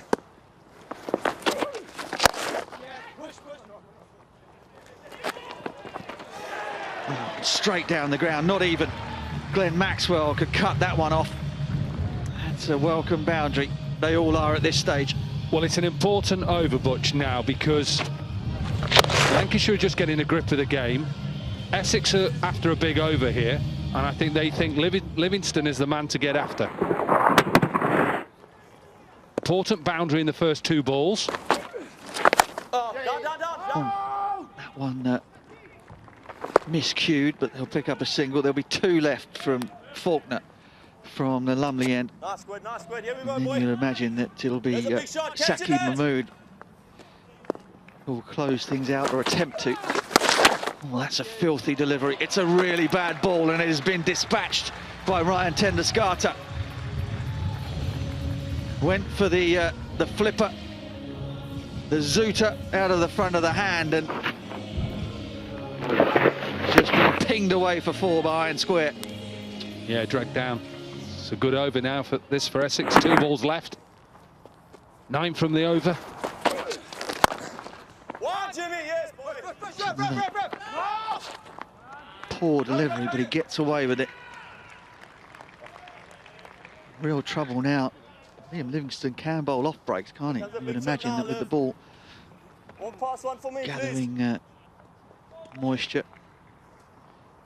And it's more difficult to bowl the leg breaks than it is to bowl the off breaks, but he's sticking with them. Oh, And that spun. But Bapara was equal to it. 17 gone, 125 for 4. We know that Faulkner's going to bowl 18 and 20. You'd say that would be Saqib Mahmood to bowl the 19th. Parky, hold on. I think both sides need to worry about Duckworth Lewis. I think, and I'm saying that, I can't really see because it's dark. It looks like it's okay at the moment, but who knows? I've had 2 groundsmen ring me up saying that my app doesn't show drizzle. We're back with the it's dark at night time thing again, aren't we? I mean, it doesn't show drizzle because it's a sea fret. the wind is coming down from the north and the sea is over to the east and it's dark at night time. You heard it all here.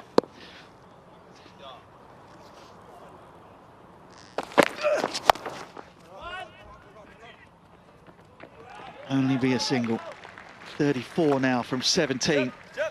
Run rate has just tipped over to 12s. It's what you want in a quarter-final, isn't it? Coming towards the end, 2 teams, obviously Lancashire top the North Group. Essex got themselves into the quarter-final. It's going to go all the way here. Who can hold their nerve? What he gets, Faulkner, and if you watch it, he gets bounced from that slower delivery, which makes it difficult to hit down the ground. I think if you look at Tendescata, he's trying to stay back and pull.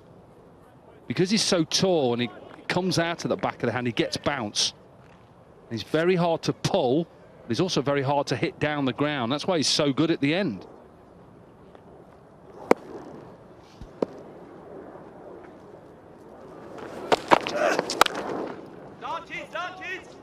Another slower ball.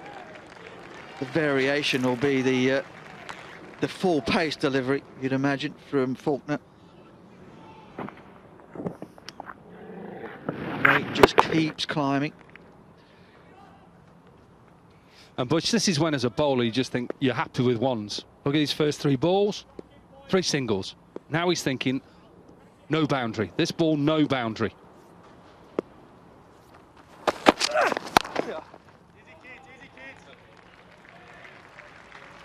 Yeah, really good. All the fielders on the inner circle. All those that are not out there on the boundary.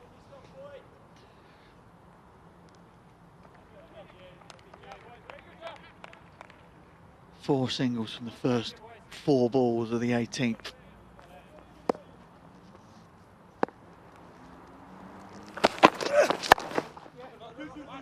That's found the gap, but it hasn't been timed perfectly. They'll have to settle for 2. That was it. I'll be deuce. Maxwell's given himself the LBW. Hurled that in from deep mid-wicket. Felt that Ravi Bapara was coasting back for the second. Decided to give him a bit of a hurry up. Yeah, he's a good fielder. He's got a fantastic arm. Sees he's just jogging. Let's hurry you up a little bit. Important delivery, this. Down the ground, mid-off is wide. Oh! He overran it in the end. Here's Stephen Croft, the ball swerved at him. A little bit like a fade, a stinger from a 1-iron. And he's parried it over, we think, for 6. I think this is a maximum. You're right, it fades on him. Overruns it.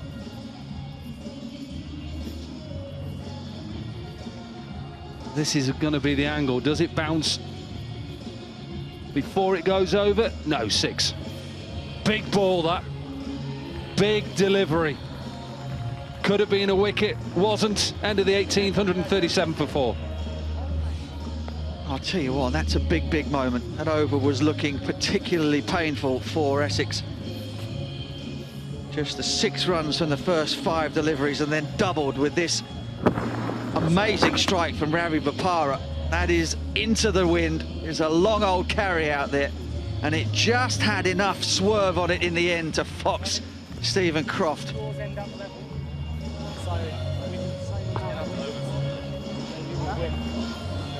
Well, all the decisions, all the calculations that captains have to make at these moments in big games, big quarter-finals. Dane Villash has decided that he's going to go with Liam Livingstone again. The previous over, Livingstone seemed to be having a bit of difficulty landing the leg breaks, and he's decided to give him another over. Look, I'm surprised about this decision. They had obviously quite a big meeting. They've gone with Livingstone, especially when Gleeson and Saki Mahmood have got overs left.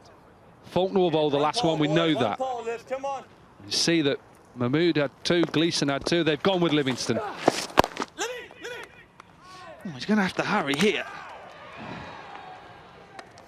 And he does. Ravi Bopara and Ryan Tenduscarter on the same wavelength out there at the moment. And it's also how do Essex, where do they think they can win this game? Have they got to attack Livingstone? They know how good James Faulkner is at the end. They've got 1 over left, he will bowl the over, experienced man. What are they going to leave themselves? Yeah, well, I think they'll take 10 to 12 in the final over. But this is the one that's got to go, and it has gone a long way. Ravi Bopara has absolutely smashed that over, wide, long on. Here was a gamble going for Livingstone. They put him in play, and Bopara's put him out of the ground. What a shot. Seeing how good he's been at number 6 this year for Essex.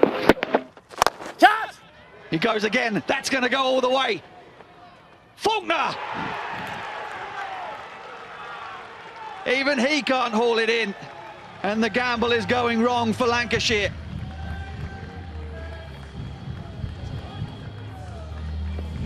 Just got enough of it. Good effort from Faulkner. Right on the edge. Back-to-back boundaries. Essex are on the march. They get a single cries of catch, but Jennings was on the edge. We knew this was a big over. We knew this was a gamble. 150 has come and gone. And it's 9 from 8. This is a huge, huge over. Does Tenduscarter take the gamble now? Catch it, top! Oh, he's picked him out. He's put it down. Would you believe it? James Faulkner had the chance to send back Ryan Tenduscarter. It's gone straight at him. It went hard and flat. And he's put it down. Cut! Yeah, wet ball. Is that perhaps the end for Lancashire? Disappointment for Livingstone. That's out of the park. That's out of here. And that is the game. The scores are level. It was a huge gamble to throw the ball to the leg spinner in the 19th over. That gamble has not paid off in any way, shape or form. Dane Villash can barely bring his eyes up above the level of the peak of his helmet. Livingstone is desolated, and he has been devastated. 22 runs from the 19th, and that, ladies and gentlemen, is going to be that. Well, what a performance by Essex. Just remember, we thought that total was probably above par, and the way they've gone about this chase, they've lost wickets. Perhaps the rain has helped. Lancashire took a gamble to bowl Livingstone. That 19th over didn't work, went for 47. Faulkner won't bowl the last over. They're going with Parkinson. What a performance by Essex this has been.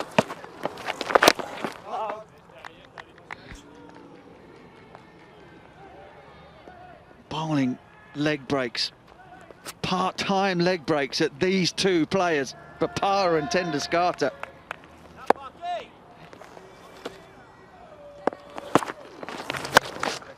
And that's the end of it. Essex have chased it down. And they've done it with 4 balls to spare. Ravi Bopara has finished it off with his 4th 6 of the innings. Ryan Tendusgarter, the cool head, exactly the man you would want in the situation, finishes up undefeated on 45 from 31 deliveries. But Ravi Bopara, coming in at number 6, has made 39 from 18 balls. He's absolutely destroyed Lancashire at the death. He's destroyed their hopes of making it through to finals day. And Essex have made the trip all the way up to Durham, and it has paid off handsomely for them. What a performance by the two senior players.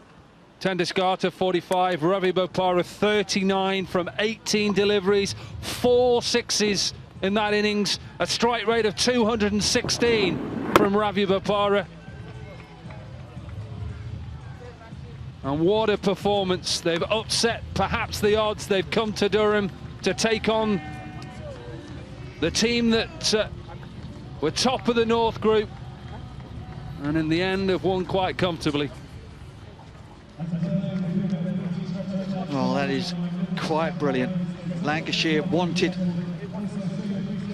in the absence of being able to play the quarter-final at home at Old Trafford, which is hosting the Test match, had a great record of playing and winning here at Durham on a ground that has similar dimensions to those that they enjoy at Old Trafford.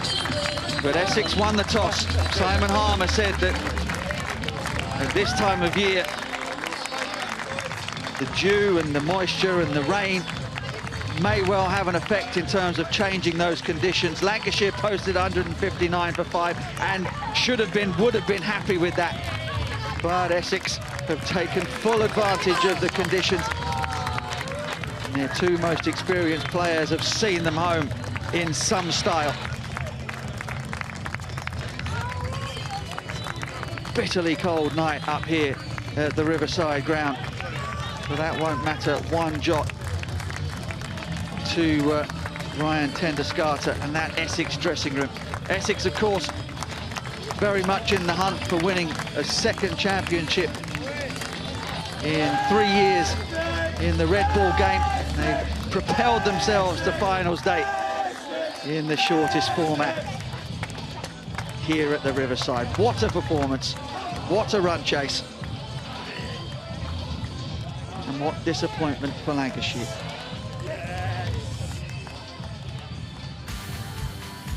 Well, they were chasing, what, 160 to win. Delport was excellent with his 44 from 30, and it was all about the senior players. Tendusgarter with 45 and Bopara with 39. Partnership of 60 from 30 saw Essex get there with 4 balls to spare. Well, the recriminations will be there for sure in that Lancashire dressing room. Was it the right decision to bowl Liam Livingstone in the 19th over? Was it right to have had 2 overs left of Saqib Mahmood? Even Stephen Croft, James Faulkner didn't even manage to finish his allocation. And in the end, it was just the 1 wicket apiece for Mahmood, Maxwell and Livingstone. And here is a summary. Lancashire Lightning 159 for 5. Alex Davies playing a brilliant 80 not out. Essex Eagles chased it down with 4 balls to spare. Tendusgarter and Bopara, the heroes. Essex winning by 6 wickets. Dagger's got the man of the match. Thank you, and the player of the match wins a Magnum of Veuve Clicquot and a Vitality Award. And for his 2 for 28 off 4 overs and his blistering 39 off 18 balls, the player of the match is Ravi Bopara. Receiving those things from Daniel Gidney, the Lancashire Chief Executive, Ravi, you squeezed through to the quarterfinals. You're now at finals day. The feeling must be fantastic in that dressing room. Yeah, it's unbelievable. It's been a while since we played finals day, so it's nice just to get there, and it's a long way to go. We've still got 2 games to win if we want to lift the trophy. What about when you came to the crease? We're going to see a few of your shots on the screen just in front of you, but when you came to the crease with Ryan Tendescarter, your experience showed. Yeah, well, it doesn't matter how experienced you are. When you're chasing 10 and over, there's only one way to go, and that's hit as many sixes as you can. And the stats say the team that hits the most sixes generally goes on and wins. From your perspective, did things change a little bit? Because obviously very difficult with the rain and going off and coming on and going off, etc. Did the pitch and the conditions change at all? I don't think it was the best pitch. It was quite difficult to knock the ball around and even hit big shots. But sometimes when it comes off, it comes off. 160 at the halfway stage. What sort of total did you think that was? We were happy with it. We knew it was going to be a tough chase because of the wicket. But we said under lights there's a chance it might skid on. It didn't, but we've come through nicely. Tendo played an unbelievable knock there, and his experience, and I love batting with him. And now you do have finals day to look forward to. As Nick was talking to Simon Harmer there about the fact that you've got a very close run thing in the championship as well. It's all bubbling up nicely for Essex. Yeah, all to play for. We've been a really good team, especially in 4-day cricket over the last 3 years, 4 years. I think we've struggled in white ball cricket a little bit, but we're getting there. The youngsters are coming through now and showing how good they really are, and hopefully, over the next 5-6 years, we can do something special. Led by the experience. Well played tonight. Congratulations. Thanks. Cheers. Yeah, well done to Ravi Bopara, well done to Essex. They are peaking at the right time. They won a couple of crucial games leading into this one, and perhaps that proved crucial in the end. Ravi Bopara has been in stunning form with the bat.